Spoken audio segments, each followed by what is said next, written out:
Hello all, welcome back to voice of Shraddha. ഇന്ന് നമ്മുടെ കൂടെ ഉള്ളത് ജെഫിൻ ആൻഡ് ജിൽബിയാണ്. Hello guys. Hello. Hi all. Okay, നമ്മുടെ സ്കൂളൊക്കെ സ്റ്റാർട്ട് ചെയ്തില്ലേ? അതെ, അതെ, സ്കൂളൊക്കെ സ്റ്റാർട്ട് സ്റ്റാർട്ട് ചെയ്ത് ചെയ്തു. പുതിയ ഒരു ഇതിലേക്ക് കുട്ടികളെല്ലാം കടന്നിരിക്കുന്നു. യെസ്. അതെ, എല്ലാവരും സ്കൂളിൽ പോകാൻ തുടങ്ങി, പഠിത്തമൊക്കെ തുടങ്ങി. നമ്മുടെ കുട്ടികളും നല്ലതായിട്ട് പഠിച്ചുകൊണ്ടിരിക്കുന്നു. ക്ലാസ്സിലൊക്കെ എങ്ങനെ പോകുന്നു? ക്ലാസ്സുകളൊക്കെ നമ്മൾ നന്നായിട്ട് പോകുന്നു. അവർക്ക് ഇപ്പൊ ഒരു പേഴ്സണൽ അറ്റൻഷൻ കിട്ടുന്നതുകൊണ്ട് തന്നെ അവരും ഹാപ്പിയാണ്. നമ്മൾ ആ ഫീഡ്ബാക്ക് കേൾക്കുന്നതുകൊണ്ട് നമ്മൾ ഹാപ്പിയാണ്. ഇനിയിപ്പോ അവര് മുന്നോട്ട് പോകേണ്ട ഇപ്പം ഒരു സ്റ്റാർട്ടിംഗ് സ്റ്റേജ് ആണ്. ഇപ്പം അവര് ഓക്കെ, സ്റ്റാർട്ടിംഗ് സ്റ്റേജിൽ എല്ലാവർക്കും ഒരു ആവേശമൊക്കെ ഉണ്ടാവും. എല്ലാം ബുക്സ് ഒക്കെ പുതിയ ബുക്സ് ഒക്കെ കണ്ടതിന് ഒക്കെ ഒരു ആവേശമൊക്കെ ഉണ്ടാവും.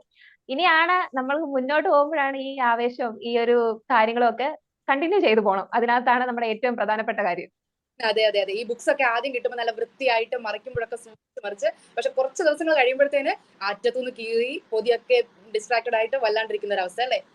അതെ, പേജ് ഒക്കെ മടങ്ങി അതെ അതെ അതെ ഒക്കെ വന്ന് ആ ഒരു പുതിയ ബുക്കിന്റെ ഇതൊക്കെ അങ്ങ് മാറും. Yes yes yes. ഇതേ കാര്യങ്ങൾ ഓക്കെ, ഇപ്പൊ പഠിക്കാൻ നമ്മുടെ കുട്ടികളാണെങ്കിലും അതെ ഇതേ കാര്യങ്ങളായിരിക്കും ഒരുപക്ഷെ അവരുടെ പഠനത്തിലും ചിലപ്പോൾ അവർ നേരിടാൻ പോകുന്നത്. സ്റ്റാർട്ടിങ്ങിൽ ഭയങ്കര ആവേശമായിരിക്കും, പോകുമ്പോ ഒരുപക്ഷെ ആവേശം ഇങ്ങനെ പതിയെ സ്ലോ ഡൗൺ ചെയ്യാൻ തുടങ്ങും. അതെ അതെ, മിക്കവാറും കുട്ടികൾ അതാണ്. നേരിടുന്ന ഒരു ക്ലാസ് തുടങ്ങുമ്പോൾ ഭയങ്കര ആവേശമായിരിക്കും. പുതിയതായിട്ട് തുടങ്ങുന്നു, പുതിയൊരു ക്ലാസ്സിലേക്ക് പോകുന്നു. പക്ഷെ ഒരാഴ്ച കഴിയുമ്പോഴത്തേക്ക് ഒരു ചെറിയ മടുപ്പ് അങ്ങോട്ട് തുടങ്ങും. അതെ, എല്ലാ ദിവസവും ഇങ്ങനെ സ്കൂളിൽ പോയി കഴിയുമ്പോ എന്നാ പിന്നെ ഒരു ലീവോ ഇതൊക്കെ വന്നു കഴിഞ്ഞാൽ നല്ലതായിരിക്കും. ആ ലീവ് കഴിഞ്ഞിട്ട് പിന്നെ സ്കൂളിലോട്ടൊന്ന് പോകാൻ ഒരു മടി കാണും. ഈ തുടക്കത്തിലുള്ള ആവേശവും തുടക്കത്തിൽ നടക്കുന്ന ഈ പ്ലാനിങ് ടൈം ടേബിൾ ഒക്കെ ഉണ്ടാക്കുമായിരിക്കും. ടൈം ടേബിൾ ഒക്കെ പിന്നെ മാറിയൊരു സൈഡിലായിരിക്കും, അതൊന്നും ഫോളോ ചെയ്യുന്നൊന്നും ഉണ്ടാവില്ല. അപ്പൊ ഈ കാര്യങ്ങളൊക്കെ തുടക്കത്തിൽ നമ്മൾ കുറച്ച് തീരുമാനങ്ങൾ എടുക്കുന്നുണ്ടാവും. ആ തീരുമാനങ്ങൾ എപ്പോഴും മെയിൻറ്റെയിൻ ചെയ്യാനേ ശ്രമിക്കുക. അല്ലാതെ അതൊരു സൈഡിലോട്ട് മാറ്റി വെച്ചിട്ട് എപ്പോഴും നമ്മുടെ മെയിൻ്റനൻസ് അല്ലെങ്കിൽ നമ്മുടെ കറക്ഷൻസ് മാത്രമേ ആ കാര്യങ്ങളിൽ നടക്കാവൂ. നമ്മൾക്ക് നമ്മൾക്ക് ഒരു ഫെയിലിയർ സംഭവിക്കുന്നത് അതിനകത്താണ്. തുടക്കത്തിൽ നമ്മൾ കുറച്ച് കാര്യങ്ങൾ തീരുമാനിച്ച് സ്റ്റാർട്ട് ചെയ്യാൻ എളുപ്പമാണ്. പക്ഷെ അത് മുന്നോട്ട് കൊണ്ടുപോകാൻ കുറച്ച് പാടാണ്. യെസ് യെസ്, കൺസിസ്റ്റൻസി അല്ലേ? അതെ, കൺസിസ്റ്റന്റ് ആയിട്ട് മുന്നോട്ട് പോയാലേ കാര്യമുള്ളൂ. അതെ, അത് പഠിപ്പിസ്റ്റകളുടെ ഒരു ഭാഗമാണ് ഇപ്പോൾ ജിൽബി പറഞ്ഞത്. ഇപ്പം ഞങ്ങളെപ്പോലുള്ള ബാക്ക് ബെഞ്ചേഴ്സിനൊക്കെ അങ്ങനെ ഒരു സാധനം ഇല്ല. എന്നാലും തുടക്കത്തിന്റെ ഒരു ആവേശമുണ്ട്. അന്നേരം ഒരു രസമാണ് എല്ലാം കറക്റ്റ് ആയിട്ട് ചെയ്യാനും. ആ ഒരു കൺസിസ്റ്റൻസി എന്നുള്ള ഒരു സംഭവം അന്നേരം ഉണ്ടാവും. പക്ഷെ അത് കഴിഞ്ഞ് കുറച്ച് കഴിയുമ്പോഴത്തേക്ക് നമ്മൾ പതുക്കെ കൂട്ടുകെട്ടിലൊക്കെ ആയി പതുക്കെ പഠിത്തമൊക്കെ നമ്മൾ സൈഡിലോട്ട് അങ്ങ് മാറ്റി വെക്കും. പിന്നെ നമുക്ക് ടീച്ചേഴ്സിനെ ഇഷ്ടപ്പെട്ടില്ലെങ്കിൽ പ്രത്യേകിച്ച് നമ്മളത് ഒരു സൈഡിലോട്ട് മാറ്റി അങ്ങ് വെക്കാൻ തുടങ്ങും. അതെ, കുറച്ച് ആ തുടക്കം കഴിഞ്ഞിട്ട് പിന്നെ വരുന്നതെന്ന് പറഞ്ഞു കഴിഞ്ഞാൽ കുറച്ച് പ്രോഗ്രാംസിന്റെ ഒക്കെ ഒരു സമയമാണ്. പിന്നെ പ്രോഗ്രാം ആയി, പ്രാക്ടീസ് ആയി, ആ വഴിക്ക് അങ്ങ് പോകും. അപ്പൊ പഠിത്തം വേറൊരു വഴിക്ക് അങ്ങ് പോകും. ഇത് ബാലൻസ് ചെയ്യാന്ന് പറയുന്നത് സത്യം പറഞ്ഞാൽ ഒരു എന്താ പറയുന്നത്, ഒരു ആർട്ടാന്ന് വേണേൽ നമുക്ക് പറയാം. ഈ പഠനവും പ്രോഗ്രാംസും എല്ലാം കൂടെ സ്കൂൾ ലൈഫ് എന്ന് പറയുന്നത് തന്നെ ഭയങ്കര രസമുള്ള ഒരു കാലഘട്ടമാണ്. നല്ല നല്ല കുറെ ഓർമ്മകളും കാര്യങ്ങളും ഒക്കെ കിട്ടുന്ന ഒരു കാലഘട്ടമാണ്. അപ്പം പഠിത്തത്തിന്റെ കൂടെ തന്നെ കോ കരിക്കുലർ ആക്ടിവിറ്റീസിലൊക്കെ പങ്കെടുക്കുന്നതാണ് ഒരു സ്കൂൾ ലൈഫ് എന്ന് പറയുന്നത്. അപ്പൊ എന്നോട് ചോദിച്ചു കഴിഞ്ഞാൽ എന്റെ ലൈഫിൽ ഞാൻ സ്കൂളിനെ കുറിച്ച് ആലോചിക്കുമ്പോൾ ക്ലാസ് റൂമുകളെക്കാളും കൂടുതൽ പങ്കെടുത്തിരുന്ന പരിപാടികളാണ് എനിക്ക് നല്ല ഓർമ്മകൾ എന്ന് പറയാനുള്ളത്. ഒരു എയിം അല്ലെങ്കിൽ ഒരു ഗോൾ ഉണ്ടെങ്കിൽ ഏറെക്കുറെ കാര്യങ്ങളൊന്ന് സെറ്റ് ചെയ്യാൻ എളുപ്പമാണെന്ന് തോന്നുന്നു. ലൈക്ക് ഒരു ഗോൾ നമ്മുടെ മുമ്പിൽ ഉണ്ടെങ്കിൽ നമ്മൾ അതിനുവേണ്ടി വർക്ക് ചെയ്തോളും. ശരിയാണ്, ഇടയ്ക്ക് വെച്ചൊന്ന് സ്ലോ ഡൗൺ ആവും, ഇടയ്ക്ക് നമ്മുടെ ആ റിതം തെറ്റും, നമ്മുടെ കാര്യങ്ങളൊക്കെ മറിയും, എഡ്യൂക്കേഷൻ വേറെ ലെവലിലേക്കൊക്കെ മാറുമെങ്കിലും എനിക്ക് തോന്നുന്നു കൺസിസ്റ്റൻസിയിൽ ഒരു ഫസ്റ്റ് സ്റ്റെപ്പ് എന്ന് പറയുന്നത് ഒരു ഗോൾ ഉണ്ടാക്കിയെടുക്കുക എന്നുള്ളതാണെന്ന് തോന്നുന്നു. ഗോൾ കീപ്പ് ചെയ്ത് പണ്ട് ടീച്ചേഴ്സ് പറയില്ലേ, എന്തെങ്കിലും ഒരു ഗോൾ ഉണ്ടെങ്കിൽ ഒന്ന് എഴുതി വെച്ചാൽ നന്നായിരിക്കും. അപ്പൊ ഇടയ്ക്കിടയ്ക്ക് നോക്കുമ്പോൾ നമുക്ക് തന്നെ ഒരു എന്താ പറയാ, ഒരു ഡോപ്പമിൻ എഫക്റ്റോ എന്തെങ്കിലും ഒരു എനർജി ബൂസ്റ്റോ കിട്ടിയിട്ട് അതിനുവേണ്ടി എപ്പോഴെങ്കിലും നമ്മൾ സ്ലോ ഡൗൺ ചെയ്യുകയാണെങ്കിൽ അത് കണ്ടിട്ട് അതുമായിട്ട് പിന്നെയും മുന്നോട്ട് പോകാനൊരു എനർജി നമുക്ക് ചിലപ്പോൾ ലഭിക്കും. അപ്പൊ എനിക്ക് തോന്നുന്നു ഈ കൺസിസ്റ്റൻസി നമുക്ക് ഉണ്ടാക്കിയെടുക്കാൻ ഒരു ഫസ്റ്റ് സ്റ്റെപ്പ് ഏറ്റവും നല്ലതൊരു ഗോൾ ഉണ്ടാക്കിയെടുക്കുക എന്നുള്ളതായിരിക്കും. ഒരു ഗോൾ മെയിൻറ്റെയിൻ ചെയ്യുക. ടീച്ചേഴ്സ് പറയുന്ന പോലെ തന്നെ ഒന്ന് എഴുതി വെച്ചാൽ ഒരു പക്ഷേ നന്നായിരിക്കും എന്ന് എനിക്ക് തോന്നുന്നു, അല്ലേ? കാരണം ഗോളുകൾ ഉണ്ടെങ്കിൽ നമുക്ക് അതിലോട്ട് എത്തിപ്പെടാൻ നമ്മൾ ശ്രമിക്കും, ആ ഗോളിലേക്ക് എത്താൻ. പക്ഷെ നമ്മൾ ഗോളുകൾ സെറ്റ് ചെയ്യുമ്പോൾ ശ്രദ്ധിക്കേണ്ട ഒരു കാര്യം എന്ന് പറഞ്ഞാൽ ഒരുപാട് വലിയ ഗോളുകൾ വെക്കാണ്ട് ചെറിയ ചെറിയ പോസിബിൾ ആയിട്ടുള്ള ചെറിയ ചെറിയ ഗോളുകളായിട്ട് വേണം വെക്കാൻ. അപ്പൊ നമ്മൾ ഒരു ഒറ്റ അടിക്ക് ഇപ്പൊ മാത്സ് പാടുള്ള ഞാൻ അടുത്ത എക്സാമിന് മാത്സിന് ഫുൾ വാങ്ങിക്കും എന്ന് പറയുന്നത് അത് ഭയങ്കര പാടുള്ള ഒരു ഗോളാണ്. അപ്പൊ നമുക്ക് ആ ഒരു ഗോൾ അറ്റൈൻ ചെയ്യാൻ പറ്റിയില്ലെങ്കിൽ നമ്മുടെ ആ മോട്ടിവേഷൻ അങ്ങ് പോകും. അതിന് പകരം നമ്മൾ ചെറിയ പ്രോഗ്രസ്, കൊച്ചു കൊച്ചു പ്രോഗ്രസ് ആയിട്ട് വേണം നമ്മൾ ആ ഗോളുകൾ സെറ്റ് ചെയ്ത് വെക്കാൻ എന്നാണ് എന്റെ ഒരു അഭിപ്രായം. അതെ, ഇത് രണ്ടും കൂടെ കമ്പൈൻ ചെയ്ത് പറയാനാണ് ഞാൻ ആഗ്രഹിക്കുന്നത്. അതായത് നമുക്കൊരു ടാർഗറ്റ് എന്ന് പറയുന്ന ഒരു കാര്യം നമുക്ക് ഉണ്ടാവണം. ഒരു കാലത്ത് എനിക്ക് ഫുൾ മാർക്ക് വാങ്ങിക്കണം എന്നൊരു ടാർഗറ്റ് വെക്കുന്നത് എപ്പോഴും നല്ലതായിരിക്കും. പക്ഷെ അതിനെ നമുക്ക് സ്റ്റെപ്പ് ബൈ സ്റ്റെപ്പ് ആയിട്ട് പോയാൽ മതി. ഉടനെ ഒറ്റയടിക്ക് അങ്ങ് വാങ്ങിക്കുന്നതിനെക്കാട്ടി നല്ലത് ആദ്യത്തെ എക്സാമിന് ഞാൻ ഇത്ര വാങ്ങിക്കും, നെക്സ്റ്റ് എക്സാമിന് ഇപ്പോൾ ഉണ്ടായ മിസ്റ്റേക്സ് ഒക്കെ ഞാൻ മാറ്റിയിട്ട് ഈ എക്സാമിന് ഞാൻ ഇത്ര വാങ്ങും. അങ്ങനെ സ്റ്റെപ്പ് ബൈ സ്റ്റെപ്പ് ആയിട്ട് എപ്പോഴും നമുക്ക് ഒരു വലിയ കാര്യം കാണുമ്പോഴായിരിക്കും ഇത് വലിയ കാര്യമാണല്ലോ, ഇത് എങ്ങനെ ഒറ്റയടിക്ക് നേടിയെടുക്കും എന്നാലോചിക്കുമ്പോഴായിരിക്കും കുട്ടികൾക്ക് ഒരു പ്രശ്നം ഉണ്ടാകുന്നത്. എപ്പോഴും അതിനെ ഒന്ന് നമ്മൾ കുറച്ച് പാട്ടായിട്ട് മുറിച്ച് ഈ ഒരു ലെവൽ ഞാൻ കംപ്ലീറ്റ് ചെയ്തു, അതൊരു അച്ചീവ് ചെയ്യുമ്പോൾ സ്വന്തമായിട്ട് കുറച്ച് റിവാർഡോ എന്തെങ്കിലും, ഇത് ഇത്രയും കാര്യങ്ങൾ ഞാൻ ചെയ്ത് കഴിയുമ്പോൾ ഇതെനിക്ക് കിട്ടും എന്നൊരു സാധനം ക്രിയേറ്റ് ചെയ്ത് മുന്നോട്ട് പോവുകയാണെങ്കിൽ മുന്നോട്ടുള്ള ആ ടാർഗറ്റ്, ഏറ്റവും വലിയൊരു ടാർഗറ്റ് അച്ചീവ് ചെയ്യാനായിട്ട് സ്റ്റെപ്പ് ബൈ സ്റ്റെപ്പ് ആയിട്ട് എല്ലാ കുട്ടികൾക്കും സാധിക്കുമെന്നാണ് എന്റെ ഒരു അഭിപ്രായം. ഇത് രണ്ടും കൂടെ കമ്പൈൻ ചെയ്ത് പറയാനാണ് ഞാൻ ആഗ്രഹിക്കുന്നത്. അതുപോലെ അപ്പൊ തന്നെ പേരൻസിന് ഇപ്പം കുട്ടികളിലേക്ക് ഒരു ഇത് കൊണ്ടുവരാൻ പറ്റുന്ന ഒരു ടൈമാണ്, ഒരു എന്താ പറയുക, അവരുടെ ഒരു ഇൻഫ്ലുവൻസ് കൊണ്ടുവരാൻ പറ്റുന്ന ഒരു ടൈമാണ് ഈ ഒരു തുടക്ക സമയം എന്ന് പറയുന്നത്. ഇപ്പോഴേ ശ്രദ്ധിച്ച്, അതായത് പഠിക്കാൻ സ്കൂളിൽ വിടുന്നുണ്ട്, അതുകൊണ്ട് കുട്ടി തന്നെ പഠിച്ച് കുട്ടി ഫുൾ മാർക്ക് വാങ്ങണമെന്ന് അവരെ ഒരു ഉത്തരവാദിത്തമായിട്ട് ഏൽപ്പിക്കാതെ, അല്ലെങ്കിൽ ടീച്ചേഴ്സിന്റെ ജോലിയാണ് കുട്ടി പഠിച്ച് ഫുൾ മാർക്ക് വാങ്ങിക്കുക, അല്ലെങ്കിൽ ഞങ്ങൾക്ക് ഇനി അതിൽ ഉത്തരവാദിത്തമില്ല, ഞങ്ങൾ സ്കൂളിൽ വിടുന്നുണ്ട് എന്ന് പറഞ്ഞ് കുട്ടികളിലെ അല്ലെങ്കിൽ ടീച്ചേഴ്സിനെ മാത്രം ബ്ലെയിം ചെയ്യാതെ ഒരു ടീം വർക്ക് പോലെ പേരൻസും ഒരുമിച്ച് നിൽക്കേണ്ട ഒരു സമയമാണെന്നാണ് എന്റെ ഒരു അഭിപ്രായം ഈ കാര്യത്തിൽ. ഈ കൺസിസ്റ്റൻസി എന്ന് പറയുന്ന കാര്യത്തിലും പേരൻസിന് ഒരു വലിയ റോളുണ്ട്, കുട്ടികളെ മനസ്സിലാക്കാനും കുട്ടികളെ മുന്നോട്ട് കൊണ്ടുപോകാനും. അല്ലേ ജാസ്മിൻ? ഉറപ്പായിട്ടും ഞാൻ ചോദിക്കട്ടെ, we are also students right? അപ്പോൾ ഒരു ഡിസ്ട്രാക്ഷൻസ് ഉണ്ടാകുമ്പോൾ നമ്മൾ എന്താ ചെയ്യണ്ടേ? നമുക്ക് എന്തായാലും നമുക്കൊരു ഗോൾ ഉണ്ട്, ഉറപ്പായിട്ടും ഗോൾ ഉണ്ട്, നമ്മൾ അതിനുവേണ്ടി വർക്ക് ചെയ്യുന്നു. പക്ഷെ ഓൺ ദ വേ നമുക്ക് എന്തെങ്കിലും ഡിസ്ട്രാക്ഷൻസ് സംഭവിച്ചാൽ വാട്ട് വിൽ വി ഡു? ആ കുട്ടി എന്നുള്ള നിലയിലാണോ പറയുന്നത്? കുട്ടി എന്നുള്ള നിലയിൽ അപ്പൊ നമ്മൾ എന്താ ചെയ്യാ? ഞാനൊരു വീഡിയോ ഫേസ്ബുക്കിൽ കണ്ടായിരുന്നു. ഒരു കുട്ടി എന്ന് പറയുന്ന ഒരു കാര്യമാണ് പറയുന്നത്, അതായത് ഒരു പേരന്റും ഒരു മദറും ഒരു ചൈൽഡ്ഹുഡ് എന്ന് പറയുന്ന ഒരു കാര്യം പറയുന്നത്. അതിനകത്തിൽ ആ കുട്ടി പറയുന്ന കുറച്ച് കാര്യങ്ങളുണ്ട്, അത് ഏകദേശം ഈ ഒരു കാര്യമായിട്ട് നമുക്ക് കണക്ട് ചെയ്ത് പറയാൻ പറ്റും. അതായത് ഇപ്പം ജാസ്മിന്റെ ചോദ്യം എന്തായിരുന്നു? കൺസിസ്റ്റന്റ് ആയിട്ട് മുമ്പോട്ട് പോകണമെങ്കിൽ ഇപ്പൊ ഇടയ്ക്ക് നമുക്കൊരു ഒബ്സ്റ്റക്കിളോ അല്ലെങ്കിൽ നമുക്ക് കൺസിസ്റ്റൻസി പോവുകയാണ്, ഒരു എന്താ പറയാ, ഒരു തടസ്സങ്ങൾ ഇടയ്ക്ക് വരുന്നു, നമ്മൾ ഡിസ്ട്രാക്റ്റഡ് ആയി പോവാം. അപ്പൊ അതിനെ നമ്മൾ എങ്ങനെ ഹാൻഡിൽ ചെയ്യും, അല്ലെങ്കിൽ അതിനെ മറികടന്ന് എങ്ങനെ എന്റെ ഗോളിലേക്ക് എനിക്ക് എത്തിച്ചേരാൻ പറ്റും? അവിടാണ് ഈ പേരൻസിന്റെ ഒരു റോള് ഭയങ്കരമായിട്ട് വരുന്നത്. അതായത് കുട്ടി എന്ന് പറയുമ്പോൾ പല പല കാര്യങ്ങളിൽ അവർ ശ്രദ്ധിച്ച് അവരുടെ മൈൻഡ് കുറച്ചുകൂടെ എന്താ പറയുന്നത്, അത്രയും സീരിയസ് ആയിട്ടുള്ള ഒരു മൈൻഡ് ആയിരിക്കത്തില്ല കുട്ടികളുടെ. കുറച്ചുകൂടെ അവർക്ക് പെട്ടെന്ന് മുമ്പിൽ വരുന്ന ഇമോഷൻസ് അല്ലെങ്കിൽ പെട്ടെന്ന് മുമ്പിൽ വരുന്ന കാര്യങ്ങളിലേക്കായിരിക്കും അവർ പോകുന്നത്. ആ ഇടത്ത് പേരൻസ് ആണ് അവരെ ഒരു റൈറ്റ് ട്രാക്കിലൂടെ കൊണ്ടുപോകേണ്ടത്. അതായത് അവരെ ബ്ലെയിം ചെയ്യാതെ, അവരെ കുറ്റം പെടുത്താതെ, ആ മുന്നിൽ ഇരിക്കുന്ന കുട്ടി എന്താണെന്ന് പേരൻസിനാണ് എല്ലാവരെക്കാളും നന്നായിട്ട് മനസ്സിലാകുന്നത്. കാരണം ഒരു അപ്പന്റെയും ഒരു അമ്മയുടെയും കൂടെയാണ് ഒരു കുട്ടി എന്ന് പറയുന്നത്. ആ രണ്ട് വ്യക്തികളുടെയും ഒരു കോമ്പിനേഷൻ ആയിരിക്കും ആ ചൈൽഡ് എന്ന് പറയുന്നത്. അപ്പം അവർക്കാണ് ആ കുട്ടിയെ എങ്ങനെ മനസ്സിലാക്കാനും ഏറ്റവും നന്നായിട്ട് മനസ്സിലാക്കാനും ഏറ്റവും നന്നായിട്ട് ഗൈഡ് ചെയ്യാനും പറ്റുന്നത്. ഇപ്പൊ പേരൻസിനെ അല്ലെ ടീച്ചേഴ്സിനെ വെച്ച് നോക്കി കഴിഞ്ഞു കഴിഞ്ഞാൽ അവരുടെ ക്ലാസ്സിലുള്ള 30 കുട്ടികളിൽ ഒരാളായിരിക്കും. അപ്പൊ ആ ഒരു ടീച്ചർ കുട്ടിയെ മനസ്സിലാക്കി എടുക്കുന്നതിനേക്കാളും കൂടുതൽ ഒരു പേരന്റിനായിരിക്കും മനസ്സിലാക്കാൻ പറ്റുന്നത്. അപ്പൊ ആ പേരന്റ് അതിനനുസരിച്ച് ലീഡ് ചെയ്യുവാണെങ്കിൽ ഈ ഡിസ്ട്രാക്ഷൻസും ഇങ്ങനെ വരുന്ന കാര്യങ്ങളെ ഹാൻഡിൽ ചെയ്യാനും ഒരു റൈറ്റ് ട്രാക്കിൽ പോകാനും ഹെൽപ്പ് ചെയ്യാൻ പറ്റുമെന്നാണ് എന്റെ ഒരു അഭിപ്രായം. അല്ലേ ജിൽബി? അതെ, ഇങ്ങനെ മുമ്പേ നമ്മൾ പറഞ്ഞല്ലോ, target, step by step process, ഇങ്ങനെയുള്ള കാര്യങ്ങൾ. ഫസ്റ്റ് ഓഫ് ഓൾ ഇത് ഞാൻ അച്ചീവ് ചെയ്യുന്നുണ്ടോ, അല്ലെങ്കിൽ എനിക്ക് എന്തെങ്കിലും ഫസ്റ്റ് നമ്മൾ ഈ ഡിസ്ട്രാക്ഷൻസ്, ഞാൻ ഡിസ്ട്രാക്റ്റഡ് ആണ് എന്ന് ഐഡന്റിഫൈ ചെയ്യുന്നതിനകത്ത കാര്യം. എപ്പോഴും നമ്മൾ മാത്സിലാണെന്നുണ്ടെങ്കിലും പറയുന്ന ഒരു കാര്യമുണ്ട്, ഫസ്റ്റ് പ്രോബ്ലം എന്താണെന്ന് ഐഡന്റിഫൈ ചെയ്ത് കഴിഞ്ഞാൽ പകുതി പ്രശ്നം സോൾവ് ചെയ്യാൻ പറ്റുമെന്ന്. അപ്പൊ എന്താണ് പ്രശ്നം എന്ന് ആദ്യം മനസ്സിലാക്കുക. പ്രശ്നം എന്ന് മനസ്സിലാക്കി കഴിഞ്ഞ് കഴിഞ്ഞാൽ നമുക്ക് നമ്മുടെ കയ്യിൽ തന്നെ സൊല്യൂഷൻസ് ഉണ്ടാവും. സൊല്യൂഷൻസ് വേറെ ഒന്നും കണ്ടുപിടിക്കേണ്ട ആവശ്യമില്ല, നമ്മുടെ കയ്യിൽ തന്നെ ഉണ്ടാവും. ചിലപ്പം എന്തെങ്കിലും മീഡിയാസ് യൂസ് ചെയ്യുന്നതിനകത്തായിരിക്കും കൊച്ചിന് കുറച്ചും കൂടെ ഒരു അങ്ങോട്ട് വഴിതിരിഞ്ഞ് പോകുന്നതുകൊണ്ടായിരിക്കും സമയം കുറയുന്നു, കൺസിസ്റ്റൻസി കുറയുന്നു. പിന്നെ ജെഫിൻ ആദ്യം പറഞ്ഞൊരു കാര്യമുണ്ട്, ബാലൻസ് കീപ്പ് ചെയ്യാന്നുള്ളത്. ഈ കോകരിക്കുലർ ആക്ടിവിറ്റീസ് ഒരു സ്കൂൾ എന്ന് പറഞ്ഞാലേ കുട്ടിയുടെ ഓവറോൾ ഡെവലപ്മെന്റ് ആണ്. അപ്പൊ അങ്ങനെയുള്ള കാര്യങ്ങളിൽ നമ്മൾ പങ്കെടുക്കണം. അതുപോലെ തന്നെ പഠനത്തിൽ നമ്മൾ പോകണം. ഇത് തമ്മിൽ ഒരു ബാലൻസ് കൊണ്ടുപോവുക. അത് കൊണ്ടുപോകാൻ പറ്റിയില്ലെന്നുണ്ടെങ്കിൽ അവിടെ എന്താണ് എനിക്ക് വരുന്ന ബുദ്ധിമുട്ടെന്ന് മനസ്സിലാക്കുക. ഈ ഡിസ്ട്രാക്ഷൻസ് മനസ്സിലാക്കി കഴിഞ്ഞു കഴിഞ്ഞാൽ നമുക്ക് അതിന്റെ സൊല്യൂഷൻസ് കിട്ടും. നെക്സ്റ്റ് സൊല്യൂഷൻ കണ്ടെത്തുക, എക്സിക്യൂട്ട് ചെയ്യുക. ഇത്തരം കാര്യങ്ങളേ ഉള്ളൂ. ഓരോ പേഴ്സണെ ഡിപ്പെൻഡ് ചെയ്തിരിക്കും പ്രശ്നം വരുന്നതും സൊല്യൂഷൻ വരുന്നതും. ശരിയാണ്. അപ്പൊ ഞാൻ ചോദിക്കട്ടെ, ഒരു മെന്ററിന്റെ സഹായം ഉണ്ടെങ്കിൽ എങ്ങനെ ഇരിക്കും? ഇപ്പൊ ചിലപ്പോ പേരൻസിനോട് അത്ര ക്ലോസ് അല്ലാത്ത കുട്ടികൾ കാണത്തില്ലേ, തുറന്ന് പറയാൻ മടിക്കുന്ന പലതരത്തിലുള്ള ഡിസ്ട്രാക്ഷൻസ് ഉണ്ടല്ലോ. അപ്പം ചില പേരൻസ് വഴക്ക് പറയും, നീ ശ്രദ്ധിച്ചൊന്ന് പഠിക്കാഞ്ഞിട്ടാ, നീ ഫോൺ ഒത്തിരി യൂസ് ചെയ്തിട്ടാ, അല്ലെങ്കിൽ ഇതാ മറ്റേ കുട്ടിയെ കണ്ടോ, അവനും ഉണ്ടല്ലോ ഫോൺ, അവക്കും ഉണ്ടല്ലോ phone, then why you became like this. അങ്ങനെ ഒരു ലൈക്ക് കോൺവെർസേഷൻ വരുന്നത് പേടിച്ച് പറയാതിരിക്കുന്ന കുട്ടികൾക്ക് ഒരു മെന്റർ ഒരു പക്ഷേ നല്ലതായിരിക്കില്ലേ? ലൈക്ക് ടീച്ചർ ആയിരിക്കാം, ഏതെങ്കിലും ഒരു മെന്റർ വന്നു കഴിഞ്ഞാൽ അത് എത്രത്തോളം സഹായകരമായിരിക്കും, അത് യൂസ്ഫുൾ ആയിരിക്കും? അതെ, ഈ ഐഡന്റിഫിക്കേഷൻ ഓഫ് ദ പ്രോബ്ലം നമ്മുടെ ഫസ്റ്റ് സ്റ്റെപ്പ് തന്നെ അതാണ്. ചിലപ്പോൾ കുട്ടിക്ക് മനസ്സിലാവുന്നുണ്ടാവുന്നില്ല ഇതാണ് എന്റെ പ്രശ്നമെന്ന്. ചിലപ്പോൾ കാര്യങ്ങൾ പറഞ്ഞു കൊടുക്കാൻ പറ്റുന്നുണ്ടാവും, എനിക്ക് ഇങ്ങനെയൊക്കെ സംഭവിക്കുന്നു, ഇങ്ങനെയൊക്കെയാണ് വരുന്നത്. പക്ഷെ അതിനെ കേട്ട് കഴിയുമ്പോൾ ചിലപ്പോൾ പേരന്റിന് അതിനെ ടേക്ക് ചെയ്യാൻ പറ്റുന്നില്ലെങ്കിൽ അതിനെ കേൾക്കുന്ന ഒരു ടീച്ചർ അതിനെ ഒറ്റയ്ക്ക് കേൾക്കുകയാണെന്നുണ്ടെങ്കിൽ ചിലപ്പോൾ ടീച്ചറിന് അത് ഐഡന്റിഫൈ ചെയ്ത് കൊടുക്കാൻ പറ്റും. ഒരു ക്ലാസ് റൂമിൽ അത് സംഭവിക്കാന്ന് പറയുന്നത് വളരെ റെയർ ആയിരിക്കും. അങ്ങനെ സംഭവിച്ചുകൂടാ എന്നല്ല, പോസിബിലിറ്റി വളരെ കുറവാണ്. ഇപ്പൊ ഒരു 40 സ്റ്റുഡന്റ് ഉണ്ടെന്നുണ്ടെങ്കിൽ അതിൽ 1-2 പേർക്ക് സംഭവിച്ചിരിക്കാം. പക്ഷെ പേഴ്സണലായിട്ട് പ്രശ്നം വരുമ്പോൾ ഒരുപാട് പിള്ളേരുള്ളതാണ് അവിടുത്തെ മെയിൻ പ്രശ്നം. അപ്പൊ ആ ടീച്ചറിനത് എത്ര ടാലന്റഡ് ആയിട്ടുള്ള ഒരു ടീച്ചർ ആണെങ്കിൽ ആ ടീച്ചർ ഓവർവെൽഡ് ആവും. കാരണം ഇപ്പം ഒരു 30 സ്റ്റുഡൻസ് ഉള്ള ഒരു ക്ലാസ്സിന്റെ അകത്ത് 30 സ്റ്റുഡൻസ് ഉണ്ട്. അതെല്ലാം ഇമോഷണൽ ആയിട്ടുള്ള, എല്ലാം ഡിഫറെന്റ് ആയിട്ടുള്ള ഇൻഡിവിജ്വൽസ് ആണ് ആ ക്ലാസ്സിലുള്ളത്. അപ്പൊ എല്ലാരെയും ഈ ശ്രദ്ധിക്കുക എന്ന് പറയുന്നത് അതൊരു ടീച്ചറിന് പോസിബിൾ ആയിട്ടുള്ള ഒരു കാര്യമല്ല. അവിടെ വിട്ടു പോകപ്പെടാം.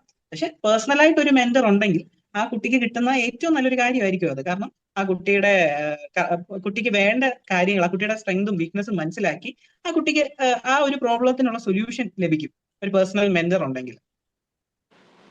ഓക്കെ, ഞാനിങ്ങനെ ഒരു ചോദ്യത്തിലോട്ട് എത്തിച്ചേരാൻ തന്നെ കാരണം, പണ്ട് ഞാൻ വീട്ടിൽ ട്യൂഷൻ എടുക്കുമായിരുന്നു. അപ്പൊ ആ സമയത്ത് 8th 9th പഠിക്കുന്ന കുട്ടികൾ അവരുടെ എന്തെങ്കിലും പേഴ്സണൽ ആയിട്ടുള്ള ഇഷ്യൂസ് ഒക്കെ ഉണ്ടെങ്കിൽ അവർ എന്റെ അടുത്തൊന്ന് ഷെയർ ചെയ്യുമായിരുന്നു.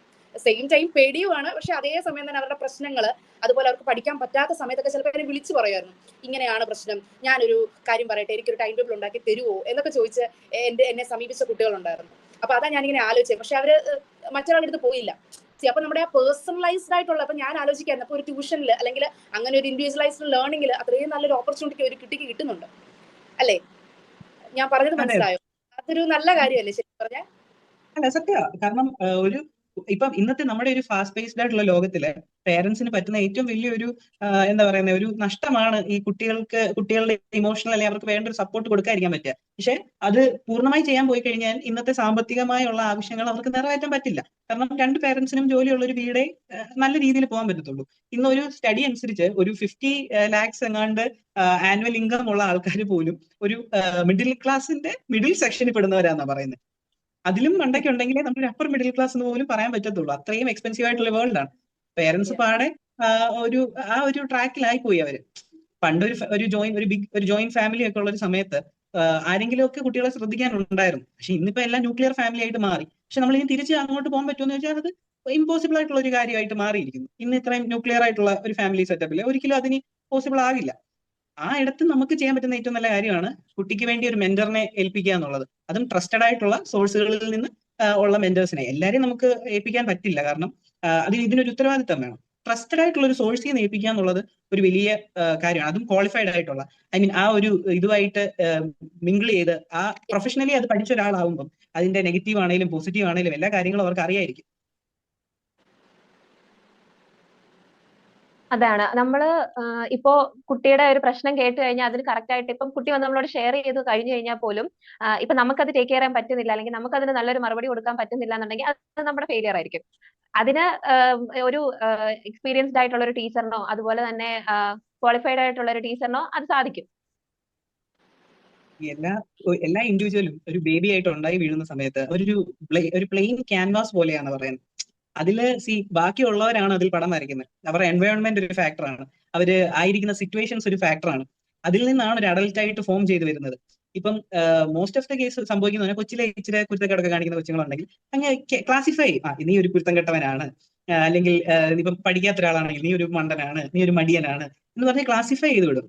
കാരണം എന്താന്ന് വെച്ചാൽ മോസ്റ്റ് ഓഫ് ദ കേസില് ഈ അഡൽട്സ് അല്ലെങ്കിൽ പ്രായമുള്ളവർ ഇതിൽ ഉത്തരവാദിത്തം ഏറ്റെടുക്കാൻ പറ്റാത്ത അവസ്ഥകളിലാണ്. ചിലപ്പോൾ സിറ്റുവേഷൻസും ഉണ്ടാവാം, അല്ലെങ്കിൽ ചിലപ്പം ആ ഉത്തരവാദിത്തം ഏറ്റെടുത്തോളം മടി ഉണ്ടാവാം. അവരിങ്ങനെ ക്ലാസിഫൈ ചെയ്തങ്ങ് വെക്കും. അതാകുമ്പോൾ എളുപ്പമാണല്ലോ, പിന്നെ ചൈൽഡിനെ ബ്ലെയിം ചെയ്താൽ മതി.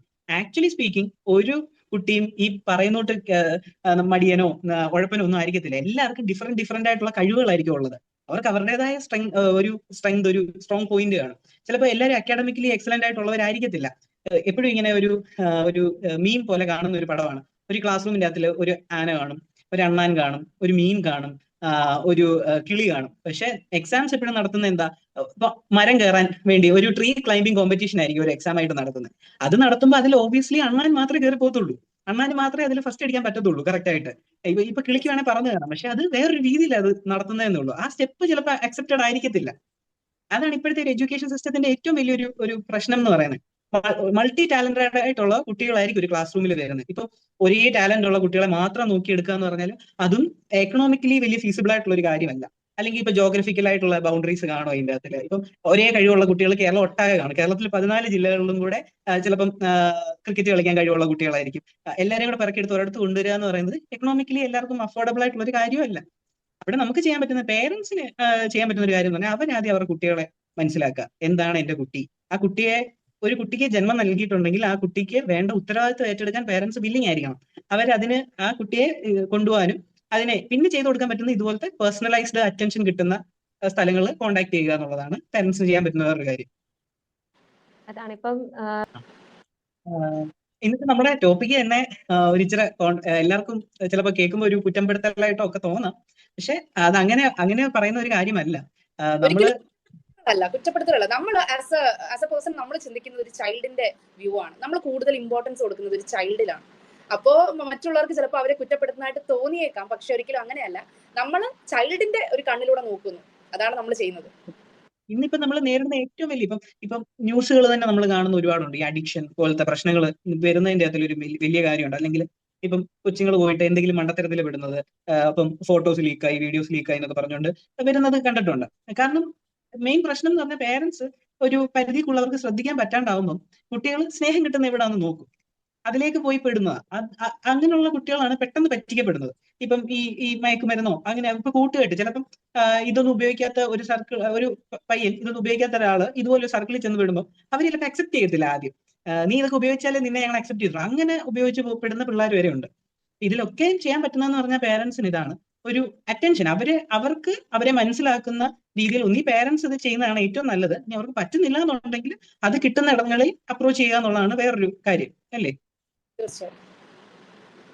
അതെ, തീർച്ചയായിട്ടും. നമ്മൾ ഇപ്പൊ ഞാൻ പറഞ്ഞതുപോലെ ഈ പേരൻസും ടീച്ചേഴ്സും തമ്മിലുള്ള പേരൻസും കുട്ടികളും തമ്മിൽ സംഭവിക്കുന്ന ഒരു കാര്യമാണിത്. ഇവര് തമ്മിലുള്ള ഒരു കോണ്ടാക്ട് കുറയുക, രണ്ടുപേരും കുട്ടിയാണെന്നുണ്ടെങ്കിൽ കുട്ടിയുടെ രീതിയിൽ കുട്ടി തിരക്കായിരിക്കും, പേരൻസ് ആണെന്നുണ്ടെങ്കിൽ അവരുടെ വർക്കിന്റെ പുറകെ, ചിലപ്പോൾ എല്ലാവരും വീട്ടിൽ പോലും ഉണ്ടാവണമെന്നില്ല. അങ്ങനെ അവര് ഗ്രാൻഡ് പേരൻസ് ഒക്കെ ആയിരിക്കും അവരെ നോക്കുന്നത്. അങ്ങനെ ഈ ബുദ്ധിമുട്ടുകളൊക്കെ തന്നെ ഉണ്ടാവും. ആ ഒരു സമയത്ത് കുട്ടി ഒരിക്കലും പോസിബിൾ ആയിട്ടുള്ള ഒരു കാര്യമല്ല ഈ വർക്ക് കഴിഞ്ഞിട്ട് ഫുൾ അറ്റൻഷൻ കുട്ടികൾക്ക് കൊടുക്കുക എന്ന് പറഞ്ഞു കഴിഞ്ഞാൽ. നമ്മൾ വർക്ക് കഴിഞ്ഞ് വീട്ടിലേക്ക് വന്നു, പിന്നെ വീട്ടിലെ കുറേതായ പ്രശ്നങ്ങൾ, പരിപാടികൾ അങ്ങനെ കുറേ കാണും. അപ്പൊ കുട്ടികൾ എവിടെയെങ്കിലും മാറിയിരിക്കട്ടെ, അല്ലെങ്കിൽ ചിലർ ചെയ്യുന്ന ട്യൂഷന് പറഞ്ഞു വിടുക, അത്രയും നേരം അവർക്ക് സ്വസ്ഥമായിട്ട് ജോലി ചെയ്യാലോ. ഞാൻ പല പേരൻസും പറഞ്ഞു കേട്ടിട്ടുണ്ട് കേട്ടോ, ട്യൂഷൻ കൊണ്ടാക്കി ഇനിയിപ്പോ 2-3 മണിക്കൂറത്തേക്ക് ഒന്നും എനിക്ക് അറിയണ്ട, അവിടെ ഇരുന്ന് അങ്ങ് പഠിച്ചോളും, എന്താ ചാട്ടെ എന്നുള്ളൊരു ടൈപ്പ് സംസാരങ്ങളൊക്കെ ഞാൻ ഒരുപാട് കേട്ടിട്ടുണ്ട് കേട്ടോ. അങ്ങനെ അപ്പോ സത്യം പറഞ്ഞാൽ അവിടെ സംഭവിക്കുന്നത് ഈ പേരൻസും കുട്ടികളുമായിട്ടുള്ള ബോണ്ടിങ് അവിടെ പോവുകയാണ്. നമ്മൾ പല പല കാര്യങ്ങൾ നമ്മുടെ ഒരു എന്താ പറയാ, നമ്മുടെ ഒരു കൺവീനിയൻസിന് വേണ്ടി നമ്മൾ ഒരുക്കുന്ന പല കാര്യങ്ങളും സത്യം പറഞ്ഞാൽ വളരെ വളരെ ആവശ്യമായിട്ടുള്ള മറ്റു പല കാര്യങ്ങളെ ത്രട്ടൺ ചെയ്തുകൊണ്ടിരിക്കുകയാണ്, അല്ലേ? അതെ അതെ, സത്യം. നമ്മൾ ഈ അല്ലെങ്കിൽ നമ്മുടെ ഇമ്പോർട്ടൻസ് എന്ന് പറഞ്ഞുകൊണ്ട് കൊടുക്കുന്ന പല കാര്യങ്ങളും കുറച്ച് കാലം കഴിയുമ്പോഴത്തേക്ക് നമുക്ക് മനസ്സിലാവും നമ്മൾ അതിനുവേണ്ടി സാക്രിഫൈസ് ചെയ്തിരുന്ന കാര്യങ്ങളായിരുന്നു ലൈഫിൽ ഏറ്റവും ഇമ്പോർട്ടന്റ് ആയിട്ടുള്ള കാര്യം. ഇപ്പൊ തന്നെ ഭയങ്കര കൂടി വരുന്ന ഒരു കാര്യമാണ് പ്രായമുള്ള പേരൻസ് വീട്ടിൽ ഒറ്റയ്ക്കായി പോകുന്ന ഒരു അവസ്ഥയുണ്ടല്ലോ. മിക്കവാറുള്ള വീടുകളിൽ പേരൻസ് ഒറ്റയ്ക്കായി പോകുന്നു. എന്നിട്ട് ഇപ്പോഴത്തെ ജനറേഷനെ കുറ്റം പറയുന്നവരുണ്ട്, എല്ലാവരും ഒന്നല്ല എന്നാലും പറയുന്നവരുണ്ട്. പക്ഷെ അവരുടെ കുട്ടിക്കാലത്ത് കണ്ടിരുന്നത് ഒന്നി ഫാദർ അല്ലെങ്കിൽ മദർ ഇപ്പം ഫുൾ ടൈം ഗൾഫിലായിരിക്കും. ഇപ്പൊ 2 വർഷം കൂടി ഇരിക്കുമ്പോൾ 2 മാസത്തേക്ക് നാട്ടിൽ വരുന്ന ഒരു ഫാദർ കാണും. അല്ലെങ്കിൽ ചിലപ്പോൾ മദറും ഫാദറും ഗൾഫിലുള്ള ഗ്രാൻഡ് പേരൻസ് വളർത്തിയിട്ടുള്ള ആൾക്കാരാണ്. അവര് കൊച്ചിനെ മുതലേ മെന്റർ ചെയ്തെടുത്തേക്കുന്നത് എങ്ങനെയാണെന്ന് വെച്ച് കഴിഞ്ഞാൽ സർവൈവൽ എന്ന് പറഞ്ഞാൽ വേറൊരിടത്ത് പോവുക, അവിടെ പോയി ജോലി ചെയ്യുക, കാശ് ഉണ്ടാക്കുക എന്നുള്ളതാണ് സർവൈവൽ എന്ന് പറഞ്ഞ് അവരുടെ മൈൻഡിൽ വെച്ചേക്കുന്നത്.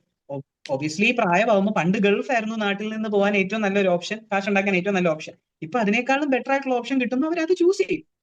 അതിനകത്ത് നമുക്ക് അവരെ കുറ്റം പറയാൻ പറ്റില്ല. ഓൾറെഡി അവർ പ്രോഗ്രാംഡ് ആയ ഇരിക്കുന്ന രീതിയെ അതാണ്. അവര് ഗൾഫിൽ ഇപ്പം യൂറോപ്പിൽ പോയി കഴിഞ്ഞാൽ, പണ്ട് ഗൾഫിൽ പോകുന്നതിന്റെ ഒരു ഗുണം തന്നെ ഈ 2 വർഷം കൂടുമ്പോഴെങ്കിലും നാട്ടിൽ വരായിരുന്നു.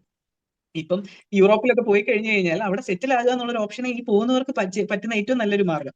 അല്ലാണ്ട് അവർ തിരിച്ച് പിന്നെ അത്രയും വർഷം അവിടെ അവരുടെ ടാക്സും കൊടുത്ത് നിന്നിട്ട് തിരിച്ചു വരിക എന്ന് പറയുന്നത് അവർക്ക് പ്രാക്ടിക്കലി വലിയ പോസിബിൾ ആയിട്ടുള്ള ഒരു കാര്യമല്ല.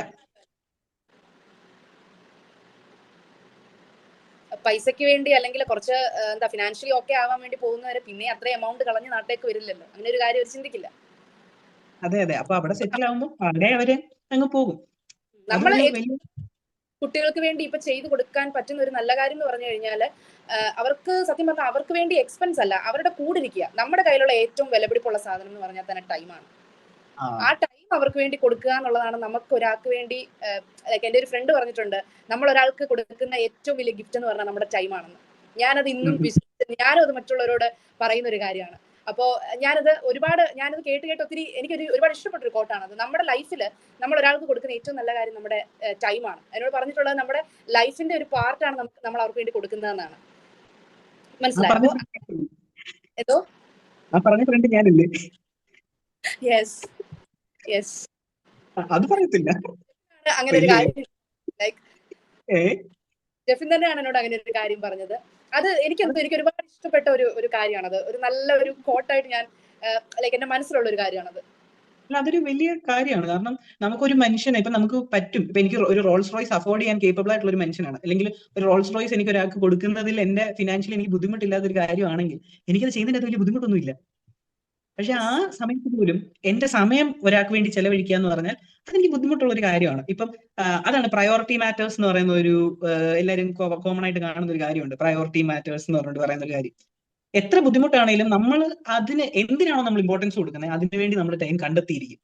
ഏതൊരു കാര്യത്തിനാണോ നമ്മൾ നമ്മുടെ ലൈഫിൽ ഇമ്പോർട്ടൻസ് കൊടുക്കുന്നത് അതിന് കൊടുക്കുന്ന ഒരു ഇത് മറ്റേ നമ്മൾ കൊടുക്കത്തില്ല. നമ്മൾ ഒരു എക്സ്ക്യൂസ് പറയുന്നുണ്ടെങ്കിൽ ഇതിന് വേറൊരു കാര്യത്തിന് വേണ്ടി നമ്മൾ മറ്റൊരു കാര്യം മാറ്റി വെക്കുന്നുണ്ടെങ്കിൽ ആ കാര്യത്തിനാണ് നമ്മൾ ഇമ്പോർട്ടൻസ് കൊടുക്കുന്നത്.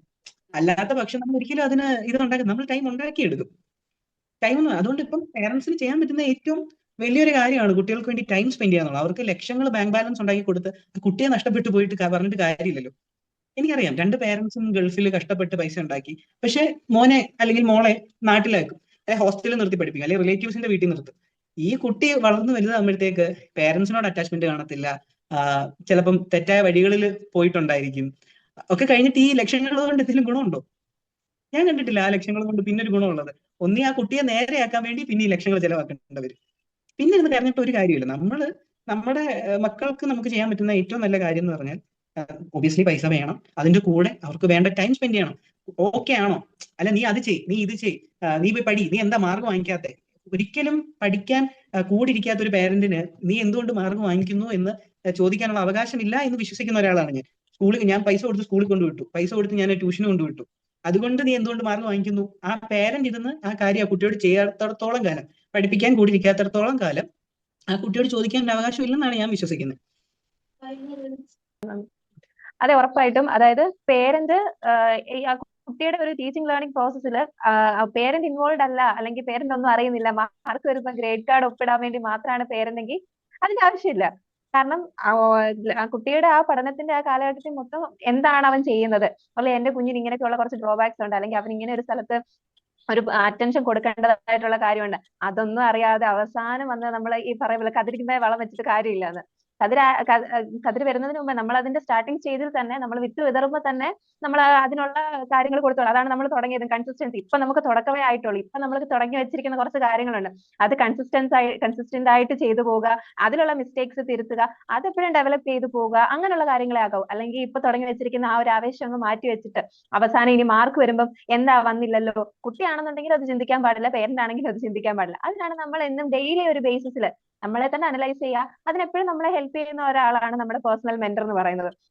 ഇപ്പൊ നമ്മളൊന്ന് കുറച്ച് നിന്ന് കുട്ടിയല്ലെന്നുണ്ടെങ്കിൽ പേരന്റിന് എന്തെങ്കിലും ഒരു ബുദ്ധിമുട്ട് ഉണ്ടായിക്കും, അല്ലെങ്കിൽ കുട്ടിക്ക് അത് നോക്കിയില്ല, കുറച്ചൊന്ന് മടി പിടിച്ചൊന്ന് മാറിപ്പോയി, ഈ ഇങ്ങനെയുള്ള ഒക്കെ സമയത്ത് നമ്മളെ ശ്രദ്ധിക്കാൻ ഒരാളുണ്ടെന്ന് കാണുമ്പോൾ, ഇപ്പൊ നമ്മളെന്താ ഈ ഡയറ്റ് ഒക്കെ എടുക്കുമ്പോൾ നമ്മൾ പറഞ്ഞില്ല, ഇപ്പൊ നമ്മളായിട്ട് ഒരു ഡയറ്റ് ഒക്കെ സെറ്റ് ചെയ്ത് കഴിഞ്ഞു കഴിഞ്ഞാല് നമ്മൾ കുറച്ചൊന്ന് വേണ്ട, അല്ലെങ്കിൽ ഇന്നൊന്നൊന്ന് മാറ്റി കഴിച്ചാലോ എന്നൊക്കെ വിചാരിച്ചു കഴിഞ്ഞാലും, പക്ഷെ നമുക്കൊരു ട്രെയിനർ കൂടെ ഉണ്ടെന്നുണ്ടെങ്കിൽ നമുക്കൊരു പേടിയുണ്ട്, ട്രെയിനറിനോട് റിപ്പോർട്ട് ചെയ്യണം ഇങ്ങനെയുള്ള കാര്യങ്ങൾ കഴിച്ചു, അല്ലെന്നുണ്ടെങ്കിൽ ഇങ്ങനെയുള്ള കാര്യങ്ങളാണ് ചെയ്തത് എന്നൊന്ന് പറയേണ്ട ആ ഒരു റെസ്പോൺസിബിലിറ്റി കാണിക്കുമ്പോൾ നമ്മൾ വീണ്ടും അത് ചെയ്യും.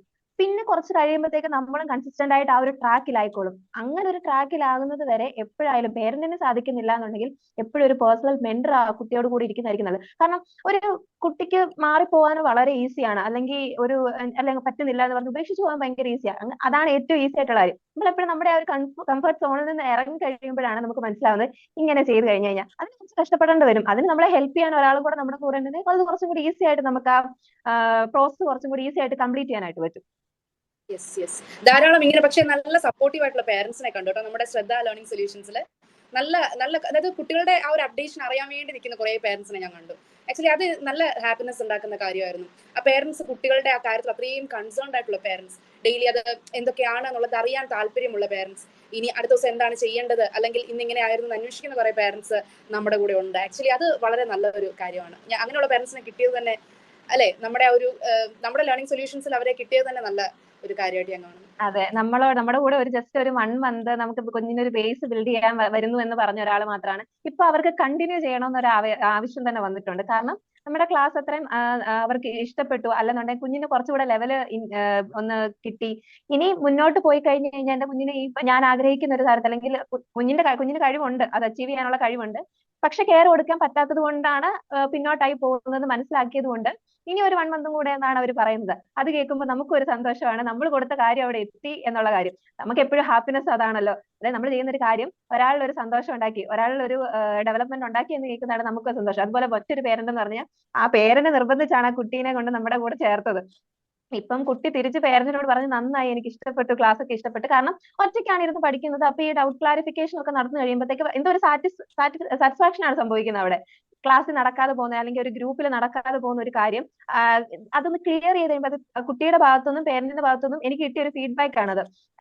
ആ പേരന്റ് നിർബന്ധിച്ചു കൊണ്ടിരുത്തിയതാണ് കുട്ടീനെ, പക്ഷെ കുട്ടി തിരിച്ചു പറയാണ് നന്നായി, നല്ല കാര്യമാണ്, എനിക്ക് ഇനിയും ക്ലാസ്സസ് വേണം എന്നുള്ളത്. അപ്പൊ ഈ പറഞ്ഞതിനെ എല്ലാം കൂടെ സമ്മറൈസ് ചെയ്ത് എനിക്ക് ഒറ്റ വാക്കാ പറയാനുള്ളത്, അക്കൗണ്ടബിലിറ്റി എന്ന് പറയുന്ന ഒരു വാക്ക്. ഈ ഒരു കുട്ടിയെ നമ്മൾ കൊണ്ട് ചേർക്കുന്നു, അത് കഴിഞ്ഞ് ആ കുട്ടിയെ ട്യൂഷന് വിടുന്നു, നമ്മൾ പൈസ സ്പെൻഡ് ചെയ്യുന്നുണ്ട് ആ കുട്ടിക്ക് വേണ്ടി. പക്ഷെ ഈ അക്കൗണ്ടബിലിറ്റി എന്ന് പറഞ്ഞൊരു സാധനം ഇല്ലെങ്കിൽ at the end of the day നമുക്ക് ഒരു വോയിസ് ഇല്ലാണ്ടായിപ്പോ, പേരൻസിന് ഒരു വോയിസ് ഇല്ലാണ്ടായിപ്പോ. ഇപ്പൊ നമ്മുടെ ശ്രദ്ധയിലാണെങ്കിൽ നമ്മൾ ചെയ്യുന്ന ഒരു കാര്യം എന്ന് പറഞ്ഞാൽ ഈ ഒരു അക്കൗണ്ടബിലിറ്റി കൊണ്ടുവരിക എന്നുള്ളതാണ്. ആ കുട്ടിയുടെ ലേണിങ്ങിന് ഒരു അക്കൗണ്ടബിലിറ്റി, അതായത് അതിന് ഉണ്ട് ഒരാൾ, അതിനെ ഹെൽപ്പ് ചെയ്യാൻ, ഒരു ഗൈഡ് ചെയ്യാൻ ഒരാളുണ്ട് എന്ന്. അതും വീക്കായിട്ടുള്ള ഒരു സബ്ജക്റ്റിനാണ് നമ്മളത് കൊടുക്കുന്നത്. അത് പേരൻസിന് ചെയ്യാൻ വേണ്ടിയാണ് ഈ അക്കൗണ്ടബിലിറ്റി കൊണ്ടുവരിക എന്നുള്ളത്. ഇപ്പൊ ഞാൻ പഠിപ്പിച്ചുകൊണ്ടിരുന്ന ഒരു സ്കൂളിൽ ഒരു ഇഷ്യൂ ഉണ്ടായതാണ്. ഒരു കുട്ടി ഇച്ചിരി ഒരു ഉഴപ്പ് പോലെ, വേറെ കൂട്ടുകെട്ടും കാര്യങ്ങളൊക്കെ ആയിട്ട് പോയി. പേരൻസ് മീറ്റിങ്ങിന് പേരൻസ് വന്നു. കുട്ടിക്ക് ഓൺ എക്സാമിന്റെ മാർക്ക് നല്ല കുറവായിരുന്നു, 10th പഠിച്ചിരുന്ന ഒരു കുട്ടി. ആ പേരൻസ് വന്നിരുന്ന സ്കൂൾ ടീച്ചേഴ്സിനെ അങ്ങ് ബ്ലെയിം ചെയ്യുക. ഞാൻ നോക്കിയപ്പോൾ അവര് പറയുന്നതെന്ന് അതിന്റെ അതിലൊരു ലോജിക്ക് പോലും ഇല്ല. എനിക്കത് കേട്ടിട്ട് മനസ്സിലായില്ല എന്താ ഇവിടെ സംഭവിക്കുന്നത്. കാരണം പേരൻസ് വന്നിരുന്ന വീട്ടില് പേരൻസിന്റെ ഉത്തരവാദിത്തത്തിൽ ചെയ്യേണ്ട കാര്യത്തിന് പോലും ടീച്ചേഴ്സിനെ ബ്ലെയിം ചെയ്യുകയാണ്, കംപ്ലീറ്റ്ലി ടീച്ചേഴ്സിനെ ബ്ലെയിം ചെയ്യണം. അതുകൊണ്ട് എന്താണ് അവർ നേടുന്നതെന്ന് ചോദിച്ചാൽ എനിക്കത് മനസ്സിലായിട്ടില്ല. കാരണം അങ്ങനെ ചെയ്യുന്നതിലൂടെ ആ കുട്ടിക്ക് ഒരു ബെനിഫിറ്റും ഇല്ല അതിൽ നിന്ന്. പിന്നെ ഇതാണ് ഈ ഉത്തരവാദിത്തം ഏറ്റെടുക്കാതിരിക്കുക എന്നുള്ളൊരു ഇതുണ്ടല്ലോ. എന്തായാലും മാർക്ക് കുറഞ്ഞു, സോ അപ്പൊ അടുത്ത ബ്ലെയിം ഇടാനുള്ള ഒരു ആളെ അവർക്ക് വേണമായിരുന്നു. ബട്ട് പേരൻസ് മനസ്സിലാക്കേണ്ട ഒരു കാര്യം എന്ന് പറഞ്ഞാൽ അവരുടെ കുട്ടി ആ പ്രായമാകുന്നിടം വരെ അവരുടെ കൂടെ കാണുന്ന ഒരാളാണ്. ടീച്ചേഴ്സ് 1 വർഷമോ അല്ലെങ്കിൽ 2 വർഷമോ 3 വർഷമോ കഴിയുമ്പോൾ ടീച്ചേഴ്സ് മാറും. അതുകൊണ്ട് ഒരു കുട്ടിയെ വളർത്തുമ്പോൾ അതിനുള്ള അക്കൗണ്ടബിലിറ്റി അത് പേരൻസ് എടുക്കേണ്ടതാണ്. ഒരു കാര്യമാണ്, ഇമ്പോർട്ടന്റ് ആയിട്ട് പൈസയോട് കൂടെ തന്നെ വേണ്ട ഒരു കാര്യമാണ്, അല്ലേ? ഒരു കുട്ടിയുടെ ഒരു ഗോള് അവൻ കൺസിസ്റ്റന്റ് ആയിട്ട്, അല്ലെങ്കിൽ അവള് കൺസിസ്റ്റന്റ് ആയിട്ട് മുമ്പോട്ട് കൊണ്ടുപോകണമെന്നുണ്ടെങ്കിൽ എല്ലാവരുടെയും ഒരു എഫേർട്ട് അതിനകത്തിൽ ആവശ്യമാണ്. Not only parents, not only teachers അല്ലെങ്കിൽ ഫ്രണ്ട്സ്, അങ്ങനെ മാത്രമല്ല. അപ്പോൾ നമ്മൾ ഒരിക്കലും വളർന്നു വരുമ്പോൾ മനസ്സിലാവുന്ന വലിയൊരു കാര്യമുണ്ട്, പൈസ മാത്രം കൊണ്ട് കാര്യമില്ല എന്നുള്ളൊരു കാര്യം ഇല്ലേ. പൈസ മാത്രം കൊണ്ട് പലതും നടക്കില്ല. ഈ ചില കുട്ടികളുണ്ട് ഞാൻ കണ്ടിട്ടുള്ള, അവർക്ക് ടീച്ചറിനെ ഇഷ്ടമാണെങ്കിൽ മാത്രമേ അവരെ സബ്ജക്ട് പഠിക്കത്തുള്ളൂ. അങ്ങനെയുള്ള കുട്ടികളുണ്ട്. പഠിക്കാത്ത കുട്ടികൾ ചിലപ്പോൾ ടീച്ചറിനെ ഇഷ്ടപ്പെട്ട് പഠിക്കുന്ന കുട്ടികളുണ്ട്. അപ്പോൾ ഇതെല്ലാം ഇമോഷണലി കണക്റ്റഡ് ആണ്, അല്ലാണ്ട് വെറുതെ കുത്തിയിരുന്ന് പഠിച്ചു മാർക്ക് മേടിച്ചു അങ്ങനെയുള്ള കുറച്ച് പ്രോഡക്ട്സ് പോലെയല്ല. അവർക്കൊരു ഇമോഷണൽ ഒരു അറ്റാച്ച്മെന്റോ കാര്യങ്ങളോ ഒക്കെ വന്നു കഴിഞ്ഞാൽ അവർ തന്നെ ഒരു നല്ല ഇതാവാൻ നോക്കും. അതായത് എന്തൊക്കെ പറഞ്ഞാലും ഈ കൺസിസ്റ്റൻസിലോട്ട് വരാൻ ഒരു ബൂസ്റ്റിംഗ് ഉണ്ടല്ലോ, അത് അവർക്ക് ലഭിക്കും. അത് മോനെ നന്നായിട്ട് പഠിക്കുക, സൂപ്പറായിട്ട് പഠിക്കുക, നീ ഇതാവും എന്നുള്ളതല്ല. പരാജയം വരുമ്പോൾ എന്താ അതിന്റെ പ്രശ്നം, എന്താ പറ്റിയേ, ഇങ്ങനെയാണോ, ഓക്കെ നീ പറ്റുന്ന പോലെ ചെയ്യും. അല്ലെങ്കിൽ മെന്ററിനോട് പറയുമ്പോൾ ഇവിടെയാണോ പ്രശ്നം, ഓക്കെ ഐ ഹെൽപ്പ് യു, എന്താണ് സംഭവിക്കേണ്ടത്, എന്താണ് ചെയ്യേണ്ടത്. അങ്ങനെ ഒരു കുറ്റപ്പെടുത്തലുകൾ ആർക്കും ഇഷ്ടമല്ല. അതേസമയം ഈസി കാര്യം എന്ന് പറഞ്ഞാൽ ജെഫിൻ ഇപ്പൊ പറഞ്ഞ ബ്ലെയിമിംഗ് ആണ് ഏറ്റവും ഈസി. കുട്ടിക്ക് മാർക്ക് പറഞ്ഞാൽ കുട്ടി പെട്ടെന്ന് പറയും ടീച്ചർ പഠിപ്പിച്ചാൽ മനസ്സിലായില്ല. പാരന്റ്സ് പറയും ടീച്ചർ ശരിക്കല്ല പഠിപ്പിച്ച, അവൻ ഇവിടെ പഠിക്കുന്നുണ്ട്. ടീച്ചർ പറയും ഓക്കെ പാരന്റ്സ് നോക്കുന്നില്ല അതുകൊണ്ട്. അപ്പം ഇവര് പരസ്പരം ഒരു ട്രയാങ്കിൾ കുറ്റത്തിലേക്കാണ് ഇത് നടത്തുന്നത്. അങ്ങനെയല്ല, ശരിക്കും പറഞ്ഞാൽ ഇത് ഭയങ്കരമായിട്ടൊരു ബോണ്ടിങ് വേണ്ട ഒരു പ്രോസസ്സാണ് ഈ ടീച്ചിങ് ലേണിംഗ് അല്ലെങ്കിൽ എന്ന് പറയുന്ന ഒരു പ്രോസസ്. ടീം വർക്കായിട്ട് കാണുന്നതായിരിക്കും എപ്പോഴും. പ്രത്യേകിച്ച് പേരന്റും ടീച്ചറും കൂടെ ഉള്ള ഒരു ടീം വർക്ക് ആയിരിക്കും. അങ്ങോട്ട് ഇപ്പൊ കൊള്ളത്തില്ലെങ്കിൽ കൊള്ളത്തില്ലാന്ന് തന്നെ നമുക്ക് പറയാൻ പറ്റണം. ഇപ്പൊ എല്ലാ ടീച്ചേഴ്സും അടിപൊളിയാന്ന് ഒരിക്കലും ഞാൻ പറയില്ല. ആസ് എ ടീച്ചർ ഞാൻ ഒരിക്കലും അത് പറയത്തില്ല. അതിൻ്റെതായ പോരായ്മകൾ ഉള്ളവരുണ്ട്, നല്ലവരും ഉള്ളവരുണ്ട്. ടീച്ചേഴ്സും പേരൻസും കൂടി സിംഗിൾ പോയാലേ ഒരു കുട്ടിയുടെ എഡ്യൂക്കേഷൻ എന്ന് പറയുന്ന പ്രോസസ്സ് നന്നായിട്ട് നടക്കുകയുള്ളൂ. നമ്മൾ കുട്ടികളെ ബ്ലെയിം ചെയ്യാന്ന് പറയുന്നത് തന്നെ നമ്മുടെ ഒരു വലിയൊരു പോരായ്മയാണ്. കാരണം അവര് ഈ പറഞ്ഞുകൊണ്ട് അവർ വളർന്നു വരുന്ന സാഹചര്യം, അവർക്കൊരു 22 അല്ലെങ്കിൽ 25 years ഉണ്ടാവും നമ്മുടെ ബ്രെയിൻ കംപ്ലീറ്റ്ലി ഒരു അഡൽട്ട് ഇതിലേക്ക് എത്താൻ തന്നെ. അതുവരെ നമ്മൾ എടുക്കുന്ന തീരുമാനങ്ങളിലൊക്കെ ഒരു ചൈൽഡിഷ് നേച്ചർ ഉണ്ടാവും. അപ്പം അത് ഓൾറെഡി കംപ്ലീറ്റഡ് ആയിട്ടിരിക്കുന്ന വ്യക്തികളാണ് ടീച്ചേഴ്സ് അല്ലെങ്കിൽ പേരൻസ്. ഇവർ തമ്മിലുള്ള ഒരു ടീം വർക്കാണ് ഒരു എഡ്യൂക്കേഷൻ, ഒരു കുട്ടിയുടെ ലൈഫ് മുന്നോട്ട് കൊണ്ടുപോകുന്നത്. ഇപ്പം മുമ്പ് ജിൽബി പറഞ്ഞോട്ടെ, കതിരെ കൊണ്ട് വളം വെക്കുക എന്ന് പറയുന്നത്, ആദ്യം ഒരു സാപ്ലിംഗ്, ഒരു തൈ ഉണ്ടായി വരുമ്പോൾ തന്നെ നമ്മൾ വളം ഇട്ട് കൊടുത്താൽ അത് നാളെ നല്ലൊരു ചെടിയായി മാറും, നല്ല ഫലങ്ങൾ തരുന്ന ഒരു ചെടിയായി മാറും. അതുവരെ നമ്മൾ ശ്രദ്ധിക്കാതെ എങ്ങനെയും വളരട്ടെ, വളർന്ന് വലുതായി കഴിയുമ്പോൾ ഈ വൃക്ഷം കൊള്ളത്തില്ല, ഇതിലൊന്നും ഉണ്ടാകുന്നില്ല, ഫലം ഒന്നും ഉണ്ടാകുന്നില്ല എന്ന് പറയാൻ എളുപ്പം, ബ്ലെയിം ചെയ്യാൻ ഭയങ്കര എളുപ്പമാണ് നമുക്കത്. അതെ, ഒരു ഒരു പ്ലാന്റ് നമ്മൾ ഉണ്ടാക്കുമ്പോൾ എന്ന് പറഞ്ഞു കഴിഞ്ഞാൽ അതിന് ചിലപ്പം ഫ്രൂട്ട് തരിക എന്ന് മാത്രമായിരിക്കില്ല അതിന്റെ ധർമ്മം എന്ന് പറയുന്നത്. അതിന് ചിലപ്പോൾ തണൽ തരിക എന്നൊരു ധർമ്മം ഉണ്ടാകും. അത് ചിലപ്പം മറ്റ് നമ്മുടെ ജീവജാലങ്ങളുടെ ഒക്കെ എന്തെങ്കിലും ഒരു ആവാസ വ്യവസ്ഥയായിരിക്കും. അങ്ങനെ ഒരു മരമാണെന്നുണ്ടെങ്കിലും ഏത് മരമാണെന്നുണ്ടെങ്കിലും അതിന് അതിന്റേതായ ഒരു പർപ്പസ് ഉണ്ടാകും. ആ പർപ്പസ് കണ്ടുപിടിക്കാൻ പറ്റുക എന്ന് പറയുന്നത് വലിയൊരു കാര്യമാണ്. ഇപ്പം എല്ലാ കുട്ടികളും നമ്മൾ പറഞ്ഞ പോലെ എല്ലാ കുട്ടികളും പഠിക്കാൻ വേണ്ടി അല്ലെങ്കിൽ ഇന്റലിജന്റ് ആയിട്ട് ഇങ്ങനെ സ്റ്റഡീസിൽ കോൺസെൻട്രേറ്റ് ചെയ്ത് പോകാൻ പറ്റുന്നവരായിരിക്കില്ല. പക്ഷെ അവര് മറ്റെന്തെങ്കിലും കാര്യത്തില് കഴിവുള്ളവരായിരിക്കും. അത് കണ്ടെത്തിയാൽ തന്നെ അവർക്ക് ഈ ഇങ്ങനെ തഴഞ്ഞിടാൻ വേണ്ടിയിട്ട് എല്ലാവർക്കും ഒരു ടെൻഡൻസി ഉണ്ട്. കാരണം അതാണല്ലോ ഈസി. അവർക്ക് വേണ്ടി ഒന്നും അധികം കഷ്ടപ്പെടേണ്ട കാര്യമില്ല. അവർക്ക് വേണ്ടി നമുക്ക് പുതിയ മെത്തേഡ്സ് ഒന്നും, എല്ലാവർക്കും എപ്പോഴും ഒരു ഈസി മെത്തേഡില്, നോർമൽ മെത്തേഡില് പഠിപ്പിക്കുന്നു, മാർക്ക് വാങ്ങിക്കുന്നു. അത് അപ്പൊ ക്യാച്ച് ചെയ്യാൻ പറ്റുന്ന കുട്ടികൾ അത് ക്യാച്ച് ചെയ്യും. അവരെ ഇപ്പൊ നമ്മൾ പഠിപ്പിച്ചില്ലെങ്കിൽ പോലും അവർ ആ വഴിക്ക് പോകും. കാരണം അവർക്ക് പഠിക്കാൻ അറിയാം, അല്ലെങ്കിൽ അവരത് പഠിക്കാനുള്ള മാർഗം അവർ തന്നെ കണ്ടെത്തും. പക്ഷെ എപ്പോഴും നമ്മുടെ ഒരു കെയർ വേണ്ടത്, അല്ലെങ്കിൽ ഒരു പേഴ്സണൽ കെയർ വേണ്ടത് ഈ തഴഞ്ഞിരുന്ന ഒരു ഗ്രൂപ്പ് ഓഫ് കുട്ടികളുണ്ട്. അവരെ കൊണ്ട് പറ്റില്ല, അല്ലെങ്കിൽ അങ്ങനെ അങ്ങ് പൊക്കോട്ടെ, അത് വളരെ ഈസി ആയിട്ടുള്ള കാര്യം. പക്ഷെ അവർക്ക് വേണ്ടി നമ്മൾ ഒരു ഡിസിഷൻ എടുത്താൽ, അല്ലെങ്കിൽ അവർക്ക് വേണ്ടി നമ്മളിപ്പോ പറഞ്ഞതുപോലെ നമ്മൾ ഏറ്റവും ഇമ്പോർട്ടന്റ് ആയിട്ടുള്ള, നമ്മുടെ ലൈഫിൽ ഏറ്റവും ഇമ്പോർട്ടന്റ് ആയ കുറച്ച് സമയം അവർക്ക് വേണ്ടി മാറ്റി വെച്ച് കഴിഞ്ഞാൽ അവർ ലൈഫിൽ അച്ചീവ് ചെയ്യുന്ന കാര്യങ്ങൾ വേറെ ആയിരിക്കും. അതാണ് നമ്മൾ ഉദ്ദേശിക്കുന്ന ഒരു കാര്യം. നമ്മളുടെ ഒരു ഇനീഷ്യേറ്റീവിലൂടെ നമ്മൾ ഉദ്ദേശിക്കുന്ന ഒരു കാര്യം അതാണ്. ഒരു കുട്ടിയും വെറുതെ ആകാൻ പാടില്ല. ഒരു കുട്ടിയും ഒരു ആ ഒരു കറക്റ്റ് സമയത്ത് ഒരു ഇത് കിട്ടിയില്ല, അല്ലെങ്കിൽ ഒരു ശ്രദ്ധ കിട്ടിയില്ല എന്ന കാരണം കൊണ്ട് ഒരു കുട്ടിയും എങ്ങും എത്താതെ പോകരുത്. അത് തന്നെയാണ് നമ്മുടെ ഒരു ഇനീഷ്യേറ്റീവിന്റെ ഒരു പർപ്പസും. നമ്മൾ അതുകൊണ്ടാണ് ഇങ്ങനെ ഒരു കാര്യം സ്റ്റാർട്ട് ചെയ്തത്. എല്ലാ കുട്ടിക്കും ഒരുപോലെ ശ്രദ്ധ ലഭിക്കണം. അത് എല്ലാവരും ആഗ്രഹിക്കുന്നത് ഒരു അറ്റൻഷനാണ്. അത് തന്നെയാണ് നമ്മൾ ഓഫർ ചെയ്യുന്നത്. അതായത് എല്ലാ കുട്ടിക്കും അവൻ അല്ലെങ്കിൽ അവൾ ആഗ്രഹിക്കുന്ന ശ്രദ്ധ അല്ലെങ്കിൽ പരിഗണന നൽകുക. അത് തന്നെയാണ് നമ്മളും ഓഫർ ചെയ്യുന്നത്. ശരിക്കും പറഞ്ഞാൽ തഴയുക എന്ന് പറഞ്ഞാൽ അത്ര സുഖമുള്ള പരിപാടിയല്ല. നമ്മളിപ്പോൾ നമ്മുടെ ഒരു ഫ്രണ്ട് സർക്കിളിൽ ഇരിക്കുമ്പോൾ എല്ലാവരും കൂടി അടിച്ചു വിളിക്കുന്നു, നമ്മളെ മാറ്റി നിർത്തുന്നു, നമുക്ക് ഇഷ്ടപ്പെടുവോ? നമുക്ക് സഹിക്കുവോ? ഇല്ല. ഈ പറയുന്ന അതേ ഇമോഷൻസ് കുട്ടികൾക്കും ഉണ്ടാവും. ടീച്ചേഴ്സ് അത്യാവശ്യം നന്നായിട്ട് പഠിക്കുന്നവരെ മാത്രം കൺസിഡർ ചെയ്താൽ അവർക്ക് ബുദ്ധിമുട്ടുണ്ടാവും. ഇപ്പൊ ഒരുപാട് മാറ്റമുണ്ട് ടീച്ചേഴ്സിന്റെ ആ ഒരു വിഷനിലൊക്കെ. എന്നിരുന്നാലും ഞാൻ പറയുകയാണ്, അപ്പൊ ഇവിടെ നമ്മൾ ചെയ്യാന്ന് പറഞ്ഞാൽ ഒരു കുട്ടിക്ക് ഒരു ടീച്ചർ, ഒരു ടീച്ചർ എന്നതിലുപരി ഒരു നല്ലൊരു മെന്ററിനെ തന്നെയാണ് നമ്മൾ ഓഫർ ചെയ്യുന്നത്. എന്താണോ ബുദ്ധിമുട്ട് അത് അവിടെ വെച്ച് പറയുക, ക്ലിയർ ചെയ്തതിന് ശേഷം മാത്രം നമ്മൾ മുന്നോട്ട് പോവുക. അപ്പൊ അവരുടെ ആത്മവിശ്വാസം കൂടും. അതാണ് നമ്മൾ ഓഫർ ചെയ്യുന്നത്, അല്ലെങ്കിൽ നമ്മൾ കുട്ടികളിൽ നിന്നും അതാണ് ആഗ്രഹിക്കുന്നത്. ഇപ്പൊ നമ്മളോട് ഇങ്ങനെ എൻക്വയറീസ് ഒക്കെ വരുമ്പം നമ്മളോട് ഇവർ ചോദിക്കുന്ന ഒരു കാര്യമുണ്ട്. അതായത്, നിങ്ങൾ എന്തിനാ ഇങ്ങനെ പേഴ്സണൽ ആയിട്ട് നടത്തുന്നത്? ഇങ്ങനെ ഗ്രൂപ്പായിട്ട് നടത്തുന്നതല്ലേ നിങ്ങൾക്കും ബെനിഫിറ്റ്? അതായത് ഒരു ഗ്രൂപ്പ് ഓഫ് കുട്ടികളെ കിട്ടുകയും ചെയ്യും. ഒരു സ്റ്റാഫിനെ മതി. ആ സ്റ്റാഫിനെ വെച്ച് കഴിഞ്ഞാൽ നമുക്ക് ക്ലാസ് പഠിച്ചു കഴിഞ്ഞാൽ സ്റ്റാഫിന് ഇത്ര സാലറി നമ്മൾ കൊടുത്തു കഴിഞ്ഞാൽ നമ്മുടെ പരിപാടി അവിടെ കഴിയും. പക്ഷെ നമ്മൾ ഉദ്ദേശിക്കുന്ന അങ്ങനെ ഒരു കാര്യമേ അല്ല. നമുക്ക് അങ്ങനെ ഒരു ഗ്രൂപ്പ് ഓഫ് സ്റ്റുഡൻസിനെ കിട്ടി ട്യൂഷൻ എടുക്കുക എന്ന് പറയുന്നത് വളരെ കാര്യം. അതുപോലെ നമുക്ക് എൻക്വയറി വരുന്ന വേറൊരു കാര്യമാണ്, എല്ലാ സബ്ജക്റ്റും കൂടെ ഒരു ടീച്ചർ എടുത്തു തരാമോ, എല്ലാ സബ്ജക്റ്റും എടുത്തു തരാം. ഇതൊന്നും ഒരു പ്രോപ്പർ വേ അല്ല. ഇപ്പൊ എല്ലാ സബ്ജക്റ്റും കൂടെ ഒരു ടീച്ചർ എടുക്കാന്ന് പറഞ്ഞാൽ നമ്മൾ കണ്ടുവന്നിട്ടുള്ള ഒരു ട്യൂഷൻ പരിപാടി എന്ന് പറയുന്നത് അതാണ്, എല്ലാ സബ്ജക്റ്റും കൂടെ ഒരു ടീച്ചർ എടുക്കുക എന്നുള്ളത്. പക്ഷെ എത്രത്തോളം കുട്ടി അത് പഠിക്കുന്നുണ്ട്, അല്ലെങ്കിൽ ആ ഒരു കാര്യം മനസ്സിലാക്കുന്നുണ്ടുള്ള കാര്യം ഒന്ന് ശ്രദ്ധിച്ചാൽ മനസ്സിലാകും. ഇത് ജസ്റ്റ് വീട്ടിലിരുന്ന് ചെയ്യാവുന്ന കാര്യമാണ്. വെറുതെ അതിന്റെ ട്യൂഷൻ കൊണ്ട് അവിടെ വീട്ടിൽ നോക്കാൻ ആർക്കും പറ്റാത്തതുകൊണ്ടായിരിക്കും ട്യൂഷന് വിടുന്നുണ്ടല്ലോ, അവർ നോക്കിക്കോളും എന്നുള്ളൊരു കോൺഫിഡൻസിൽ അങ്ങ് വിടുന്നത്. പക്ഷെ അവിടെ ഒന്നും തന്നെ സംഭവിക്കുന്നത്, അവിടെ ഒരു ഗ്രൂപ്പിനകത്ത് പോയി നിൽക്കുന്നു, കുട്ടിക്ക് പേഴ്സണൽ ആയിട്ട് എന്തെങ്കിലും, അതിലും നല്ലത് ക്ലാസ്സിൽ തന്നെ ഇരിക്കുന്നതായിരിക്കും. ക്ലാസ്സിൽ നമുക്ക് ഇത്ര അവേഴ്സ് ഡിവൈഡ് ചെയ്താൽ അറ്റ്ലീസ്റ്റ് സെയിം സബ്ജക്ട് തന്നെങ്കിലും പോകുന്നുണ്ട്. ട്യൂഷൻ ആകുമ്പം എല്ലാം കൂടെ ഒരു ഗ്രൂപ്പ് ഓഫ് സബ്ജക്റ്റും ഗ്രൂപ്പ് ഓഫ് സ്റ്റുഡൻസും എല്ലാം കൂടെയാണ് ഈ കുട്ടി പഠിക്കാനായിട്ട് ശ്രമിക്കുന്നത്. നമ്മൾ ഉദ്ദേശിക്കുന്ന ഒരു കാര്യം അതേ അല്ല. പേഴ്സണലൈസ്ഡ് ആയിട്ട് ഒരു കുട്ടി, നമ്മളുടെ ടീച്ചേഴ്സും ആ ടീച്ചറിന് അറ്റ് എ ടൈം കിട്ടുന്നത് ആ ഒരു കുട്ടീനെ മാത്രമാണ്. ആ കുട്ടിയെ ശ്രദ്ധിക്കാൻ പറ്റും. അതിന്റെ ഡൗട്ട് എന്താണോ അത് ക്ലിയർ ചെയ്യാൻ പറ്റും. അതിന്റെ ബുദ്ധിമുട്ട് എന്താണോ അത് ക്ലാരിഫൈ ചെയ്ത് കൊടുക്കാൻ പറ്റും. ഇതൊക്കെയാണ് നമ്മൾ സ്പെഷ്യലൈസ് ചെയ്യുന്നത്. നമുക്ക് അപ്പോൾ മാത്രമാണ് ഒരു ഹാപ്പിനെസ് കിട്ടുന്നത്. അല്ലെങ്കിൽ നമുക്ക് ഇങ്ങനെ ഒരു ജസ്റ്റ് ഇതൊരു ഇനീഷ്യേറ്റീവ് ആയിട്ട് കാണുകയാണ്, ഇത് ഇങ്ങനെ ഒരു കാര്യം മാത്രമാണ്, നമുക്കൊരു ട്യൂഷൻ മാത്രമായിട്ട് കാണുകയാണെങ്കിൽ നമുക്കിത് അല്ലാത്ത രീതിയിൽ നമുക്കിത് കൊണ്ടുപോകാൻ പറ്റും. പക്ഷെ നമ്മൾ ഉദ്ദേശിക്കുന്നത്, നമുക്ക് ഇതിനകത്തോട് ഒരു ഹാപ്പിനെസ് കിട്ടുന്നുണ്ട്. ഇന്ന പേരന്റ് അല്ലെങ്കിൽ ഇന്ന കുട്ടി ഇങ്ങനെ വന്ന് നമുക്കൊരു ഫീഡ്ബാക്ക് പറഞ്ഞു കഴിയുമ്പോൾ ആ ആളെ ഉദ്ദേശിച്ച കാര്യം കിട്ടിയെന്ന് കേൾക്കുന്നതാണ് നമ്മുടെ ഹാപ്പിനെസ്. ജസ്റ്റ് നമ്മൾ ഏർണിങ്സ് മാത്രമല്ലല്ലോ നമ്മുടെ ഒരു ലൈഫ് എന്ന് പറയുന്നത്. ഈ ഇതിന്റെ മെയിൻ ഒരു പ്രശ്നം എന്താണെന്ന് വെച്ചാൽ, ഈ ട്യൂഷൻ എന്ന് പറയുമ്പോൾ തന്നെ ആൾക്കാർക്കൊരു വിചാരമുണ്ട്, ക്ലാസ് ഒക്കെ കഴിഞ്ഞു, അത് കഴിഞ്ഞ് വരുന്ന കുട്ടികൾ കുറച്ചു നേരം പോയി ഇരിക്കാനുള്ള ഒരു സ്ഥലം. മുമ്പേ ജാസ്മിൻ പറഞ്ഞൊരു കാര്യമുണ്ട്, അവിടെ കൊണ്ട് വിട്ടു, ട്യൂഷൻ കൊണ്ട് വിട്ടു എന്ന് പറയുന്ന കാര്യം. ഓൾറെഡി പഠിക്കാൻ കഴിവുള്ള ഒരു കുട്ടി ക്ലാസ്സിലിരുന്നാണെങ്കിലും പഠിക്കും. പഠിക്കണമെന്ന് ആഗ്രഹമുള്ള ഒരാൾ, അല്ലെങ്കിൽ പഠിക്കണം എന്ന് വെച്ചിരുന്നു കഴിഞ്ഞാൽ ക്ലാസ് മതി, സ്കൂൾ മതി സത്യം പറഞ്ഞാൽ പഠിക്കാൻ അവിടെ നിന്ന്. പിന്നെ ട്യൂഷൻ എന്ന് പറഞ്ഞാൽ അഡീഷണൽ ഹെൽപ്പാണ്. അതെന്താണ്? ആ കുട്ടിയുടെ വീക്ക്നസ്, ആ ഒരു പ്രത്യേക സബ്ജക്റ്റിൽ ആ കുട്ടിക്ക് ഒരു വീക്ക്നസ് ആണ്. ആ വീക്ക്നസിനെ ക്ലാരിഫൈ ചെയ്യാനും ആ വീക്ക്നസ് അഡ്രസ്ഡ് ആയിപ്പെടാനാണ് നമ്മൾ ട്യൂഷന് കൊണ്ട് ചേർക്കുന്നത്. അപ്പോൾ ഒരു ടീച്ചർ എല്ലാ സബ്ജക്റ്റും ഹാൻഡിൽ ചെയ്യാന്ന് പറഞ്ഞാൽ തന്നെ നമ്മൾ ഒരു അസുഖത്തിന് ഒരു അസുഖം വന്നു, നമ്മൾ എന്ത് അസുഖം വന്നാലും ഒരു മെഡിസിൻ കഴിക്കുന്നുകൊണ്ടിരിക്കും. ഇപ്പം മിക്കവാറുള്ള വീടുകളിൽ നമുക്ക് കാണാൻ പറ്റുന്ന ഒരു കാര്യമാണ് എന്ത് വന്നാലും പാരസെറ്റമോൾ കഴിക്കുക എന്നുള്ളത്. ഒരു പെയിൻ കില്ലർ ആയിട്ടാണെങ്കിലും എന്ത് അസുഖത്തിനാണെങ്കിലും അവർ മെയിൻ ആയിട്ട് ചെയ്യുന്നതെന്ന് പറഞ്ഞാൽ പാരസെറ്റമോൾ കഴിക്കുക എന്നുള്ളത്. ഏകദേശം അതേപോലത്തെ പരിപാടിയാണ് ഒരു ടീച്ചർ ഇരുന്ന് എല്ലാ സബ്ജക്റ്റിനോട് ട്യൂഷൻ എടുക്കുന്നത്.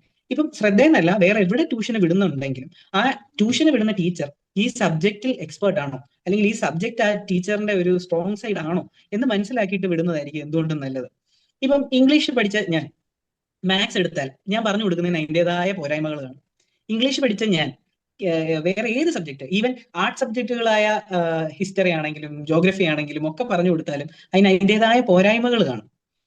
അത് ഒരിക്കലും ആ സബ്ജക്റ്റിലെ ടീച്ചർ പറഞ്ഞു കൊടുക്കുന്നുണ്ട് എനിക്കത് പറഞ്ഞു കൊടുക്കാൻ പറ്റില്ല. അതുപോലെ മാത്സ് ടീച്ചേഴ്സ് ആയിട്ടുള്ളവർ വേറെ ഏത് സബ്ജക്ട് പറഞ്ഞു കൊടുത്താലും അവർക്ക് അതിലൊരു പോരായ്മ കാണും. മാത്സ് അവർ പറഞ്ഞു കൊടുക്കുന്നതിന്റെ അത്ര എഫക്റ്റീവായിട്ട് ഒരിക്കലും അവർക്ക് വേറെ ഇത് പറഞ്ഞു കൊടുക്കാൻ പറ്റില്ല, വേറെ ഒരു സബ്ജക്റ്റും പറഞ്ഞു കൊടുക്കാൻ പറ്റില്ല. അതുപോലെ ഇപ്പം നമ്മളോട് ഈ ചോദിക്കുന്ന ഈ ചോദ്യം, ഒരു ടീച്ചർ തന്നെ എല്ലാ സബ്ജക്റ്റും എടുക്കുന്നു, അല്ലെങ്കിൽ ഒരു ഗ്രൂപ്പ് ഓഫ് സ്റ്റുഡൻസിനെ എന്തുകൊണ്ട് എടുക്കുന്നില്ല എന്നുള്ള ചോദ്യത്തിന്റെ ഒരു റീസൺ ആണ്. നമ്മൾ ഉദ്ദേശിക്കുന്നത് തന്നെ ഏതൊരു കുട്ടിയാണോ നമ്മുടെ കയ്യിൽ വരുന്നത് ആ കുട്ടിക്ക് കിട്ടേണ്ട ഏറ്റവും ബെസ്റ്റ് കൊടുക്കുക എന്നുള്ളതാണ്. പിന്നെ കേട്ടിട്ടുള്ള ഒരു എൻക്വയറിയാണ് എന്തുകൊണ്ട് നമ്മൾ പ്രീപെയ്ഡ് ആയിട്ട് വാങ്ങുന്നു എന്നുള്ള, പ്രീപെയ്ഡ് ആയിട്ട് നമ്മൾ ഫീസുകൾ വാങ്ങുന്നു എന്നുള്ള ഒരു കാര്യം. അതിന് സിംപ്ലി ഒറ്റ റീസണേ ഉള്ളൂ, നമ്മൾ പുറത്തുനിന്ന് ഒരു ടീച്ചറിനെ എടുത്ത് നമ്മൾ ചെയ്യുന്നതാണ്. അപ്പൊ ആ ടീച്ചറിന്റെ ഒരു സേഫ്റ്റി നമ്മൾ അഷ്വർ ചെയ്യുന്ന ഒരു കാര്യം മാത്രമാണ്. പിന്നെ പേരൻസിന്റെ ഉള്ള സേഫ്റ്റി എന്ന് പറഞ്ഞാൽ പേരൻസ് കോൺടാക്ട് ചെയ്യുന്നത് നമ്മളെയാണ്, ശ്രദ്ധയാണ് പേരൻസ് കോൺടാക്ട് ചെയ്യുന്നത്. ഇപ്പൊ ടീച്ചർ അവർക്ക് കിട്ടിയ ടീച്ചർ പെർഫോം ചെയ്യുന്നില്ല എന്നുണ്ടെങ്കിൽ നമ്മൾ വേറെ ടീച്ചറിനെ, കംപ്ലീറ്റ്ലി പുതിയൊരു ടീച്ചറിനെ നമ്മൾ കൊടുക്കും. ആ ടീച്ചറിനെ മാറ്റി പുതിയൊരു ടീച്ചറിനെ നമ്മൾ, അതാണ് പേരൻസിന് കിട്ടുന്ന ഏറ്റവും വലിയൊരു അഷുറൻസ്. ഇപ്പൊ പേരൻസ് പുറത്ത് പോയി ഒരു ടീച്ചറിനെ കണ്ടു, ആ ടീച്ചറിന്റെ അടുക്കെ കൊണ്ട് ചേർത്തു, ആ ടീച്ചർ കൊള്ളത്തില്ലെങ്കിൽ അവർക്ക് വേറെ ഓപ്ഷൻ ഇല്ല. അല്ലെങ്കിൽ ഇപ്പൊ അവർ ഫീസ് കൊടുത്തു, ഒരു മാസത്തേക്ക് ഫീസ് കൊടുത്തു, ആ ഒരു മാസം ആ കുട്ടി കൊള്ളത്തില്ലെങ്കിൽ അവിടെ നിന്ന് പഠിച്ചേ പറ്റത്തുള്ളൂ. നമ്മുടെ അടുക്കൽ വരുമ്പോൾ ശ്രദ്ധയെ യുണീക്ക് ആക്കുന്ന ഒരു മെയിൻ കാര്യമാണ്, ടീച്ചർ കൊള്ളില്ല എന്നുണ്ടെങ്കിൽ നമ്മൾ ടീച്ചറിനെ മാറ്റി വേറൊരു ടീച്ചറിനെ നൽകും. അതെ, ഈ ഒരു ചോദ്യം എല്ലാരും ചോദിക്കുന്നതാണ്. എന്തുകൊണ്ടാണ് ഈ ഫീ പേയ്മെന്റ് നിങ്ങൾ നേരത്തെ തന്നെ ഈ പറയുന്നത്? നിങ്ങളെ എങ്ങനെ വിശ്വസിക്കാൻ പറ്റും? ക്ലാസ് ഒന്നും കൊള്ളില്ല എന്നുണ്ടെങ്കിൽ നമുക്ക് എന്താണ് അതിനകത്തൊരു ഗ്യാരണ്ടി എന്താണെന്നുള്ളൊരു കാര്യം എൻക്വയറീസിൽ വരുമ്പോൾ തന്നെ നമുക്ക് കിട്ടുന്ന ഒരു ക്വസ്റ്റ്യൻ ആണിത്. പലരും മടിക്കുന്നതും ചിലപ്പോൾ അതുകൊണ്ട് തന്നെ ആയിരിക്കും. ഫീ പേയ്മെന്റ് വാങ്ങിച്ചു കഴിഞ്ഞാൽ കൊള്ളില്ല. നമ്മൾ എൻഷുർ ചെയ്യുന്ന ഒരേ ഒരു കാര്യം എന്ന് പറയുന്നത്, നമ്മൾ ഫസ്റ്റ് ഓഫ് ഓൾ നമ്മൾ എടുക്കുന്ന സ്റ്റാഫുകൾ എന്ന് പറയുന്നത് വളരെ ക്വാളിഫൈഡ് ആയിട്ടും എക്സ്പീരിയൻസ്ഡ് ഓൾറെഡി വർക്കിംഗ് ആയിട്ടുള്ള സ്റ്റാഫ്സുകളെയാണ് നമ്മൾ എടുക്കുന്നത് എന്ന് പറഞ്ഞു കഴിഞ്ഞാൽ അവരവരുടെ ഫ്രീ ആയിട്ടുള്ള ഈവനിങ് ടൈം ആണ് നമ്മുടെ കുട്ടികൾക്ക് വേണ്ടിയിട്ട് മാറ്റി വെക്കുന്നത്. അപ്പോൾ ഒരിക്കലും കാരണം നമ്മൾ എന്താണോ ഉദ്ദേശിച്ച് ഈ കാര്യം തുടങ്ങിയതെന്ന് പറഞ്ഞു കഴിഞ്ഞാൽ നമ്മൾ അതിലോട്ടാണ് കോൺസെൻട്രേറ്റ്. നമ്മൾ സംസാരിച്ച കാര്യം തന്നെ കൺസിസ്റ്റൻസി എന്നുള്ള കാര്യമാണ്. കൺസിസ്റ്റന്റ് ആയിട്ട് ആ കുട്ടിക്ക് ടേക്ക് കെയർ കൊടുക്കുന്ന ഒരു സ്റ്റാഫ് ആണെന്ന് നമ്മൾ ആദ്യം ഒന്ന് എൻഷുർ ചെയ്യും. പക്ഷേ ക്ലാസ് എടുക്കുന്ന സമയത്ത് എന്തെങ്കിലും ഒരു ബുദ്ധിമുട്ട് വരുവാണെന്നുണ്ടെങ്കിൽ സ്റ്റാഫിനെ, ജെസിൻ പറഞ്ഞ പോലെ സ്റ്റാഫിനെ മാറ്റി കൊടുക്കാനുള്ള എല്ലാ ഓപ്ഷൻസും ഉണ്ട് എന്നാണ് നമ്മൾ അവർക്ക് കൊടുക്കുന്ന ഒരു ഉറപ്പ്. അങ്ങനെ വിശ്വസിച്ചാണ് നമുക്ക് ഇപ്പൊ കിട്ടിയിരിക്കുന്ന അത്രയും പേരൻസും അത്രയും സ്റ്റുഡൻസും നമ്മുടെ കൂടെ നിൽക്കുന്നത്. This is a very big huge topic അല്ലേ, കൺസിസ്റ്റൻസി. അതിന്റെ താഴെ ഒരുപാട് പോയിന്റ്സ് വരുന്നു, പേരൻസ്, ടീച്ചേഴ്സ്, പിന്നെ സ്റ്റുഡന്റിൻ്റെതായിട്ടുള്ള നോട്ടിങ്സ്, അങ്ങനെ കുറെ കാര്യങ്ങൾ വരുന്നു. അതെ, സത്യമായിട്ട് നമ്മൾ ഇങ്ങനെ ഒരു ടോക്കിലൂടെ എല്ലാ കാര്യങ്ങളും ഉൾക്കൊള്ളിക്കാൻ പറ്റുമെന്ന് എനിക്ക് തോന്നുന്നില്ല. നമ്മൾ ഇനിയും ഇതിനെപ്പറ്റി ഒരുപാട് സംസാരിക്കേണ്ടിയിരിക്കുന്നു. ഇപ്പോ അതിനുള്ള സമയം നമുക്കില്ലല്ലോ അല്ലേ? കൺക്ലൂഡ് ചെയ്യാമല്ലേ? ഇത് നിങ്ങൾക്ക് തീർച്ചയായും കാണുന്നവർ നിങ്ങളുടെ അഭിപ്രായം രേഖപ്പെടുത്തുക. ഓക്കെ, അതുപോലെ തന്നെ നമ്മള് ശ്രദ്ധ ഒരു 1 month ഇപ്പൊ ഇവിടെ കംപ്ലീറ്റ് ചെയ്തിരിക്കുകയാണ്. ഇപ്പൊ നമ്മൾ പറഞ്ഞൊരു കാര്യമുണ്ട്, എങ്ങനെയാണ് ഈ നിങ്ങളെ വിശ്വസിക്കുക എന്നുള്ളത്. നമ്മളെ വിശ്വസിച്ച് ഇവിടെ ജോയിൻ ചെയ്തിട്ടുള്ള എല്ലാ പേരൻസിനും, നമ്മുടെ കൂടെ ഉള്ള എല്ലാ കുഞ്ഞുങ്ങൾക്കും എല്ലാ ആശംസകളും നേരുന്നു. അതുപോലെ നമ്മളെ വിശ്വസിച്ചതിലുള്ള നന്ദിയും ഇപ്പൊ പറയാൻ വേണ്ടി ഞാൻ ആഗ്രഹിക്കുന്നു. എല്ലാവരോടും നന്ദിയും ആശംസകളും പ്രാർത്ഥനകളും നേരുന്നു. നമ്മളെ വിശ്വസിച്ച് നമ്മുടെ കൂടെ നിന്ന് എല്ലാവർക്കും നന്ദി. അതെ, ഒരുപാട് സന്തോഷമുണ്ട്. വെറുതെ ഒരു 1 month കംപ്ലീറ്റ് ചെയ്തു എന്ന് മാത്രമല്ല, 1 month കംപ്ലീറ്റ് ചെയ്ത് വളരെ സക്സസ്ഫുൾ ആയിട്ടാണ് എന്നുള്ളൊരു പ്രൗഡ് ഉണ്ട്, ഒരു സന്തോഷമുണ്ട്. അതെ, വളരെ പോസിറ്റീവ് റിവ്യൂസ് ആണ് നമുക്ക് ലഭിച്ചുകൊണ്ടിരിക്കുന്നത് ശരിക്കും. നമ്മൾ തുടങ്ങിയത് തന്നെ ഒരു ആശയത്തിൽ നിന്നാണ്. നല്ല ഒരു ലേണിംഗ് എക്സ്പീരിയൻസ് സ്റ്റുഡൻസിന് കൊടുക്കുക. കാരണം അവരത് ഡിസർവ് ചെയ്യുന്നുണ്ട്. ഒരു കുട്ടി ഒരു നല്ലൊരു ലേണിംഗ് എക്സ്പീരിയൻസ് ഡിസർവ് ചെയ്യുന്നുണ്ട്. അത് കൊടുക്കുക എന്നുള്ളതാണ് നമ്മുടെ മെയിൻ ലക്ഷ്യം. അതിലുള്ള ഫീഡ്ബാക്ക് നമുക്ക് വളരെ നന്നായിട്ട് ലഭിച്ചതിലുള്ള സന്തോഷമാണ് ഈ ഒരു മാസം കൊണ്ട് നമുക്ക് ഷെയർ ചെയ്യാനുള്ളത്. ഇതേ ടോപ്പിക്കുമായിട്ട് എനിക്ക് തോന്നുന്നു ഇനി ഒരിക്കൽ കൂടി കൂടേണ്ടി വരും. കാരണം ഇതിന്റെ ഒരു അംശം മാത്രമേ ആയിട്ടുള്ളൂ, കൺസിസ്റ്റൻസി എന്ന് പറയുന്ന ടോപ്പിക്കിന്റെ. ഐ തിങ്ക് ഈ ടോപ്പിക്ക് വളരെ വാലിഡ് ആണ്. സോ നമ്മളോട് സംസാരിച്ചത് Jefin and Jilby, myself Jasmine. So നമുക്ക് വൈൻഡ് അപ്പ് ചെയ്യാം. Will see you soon. All the wishes and prayers from Shraddha learning solutions.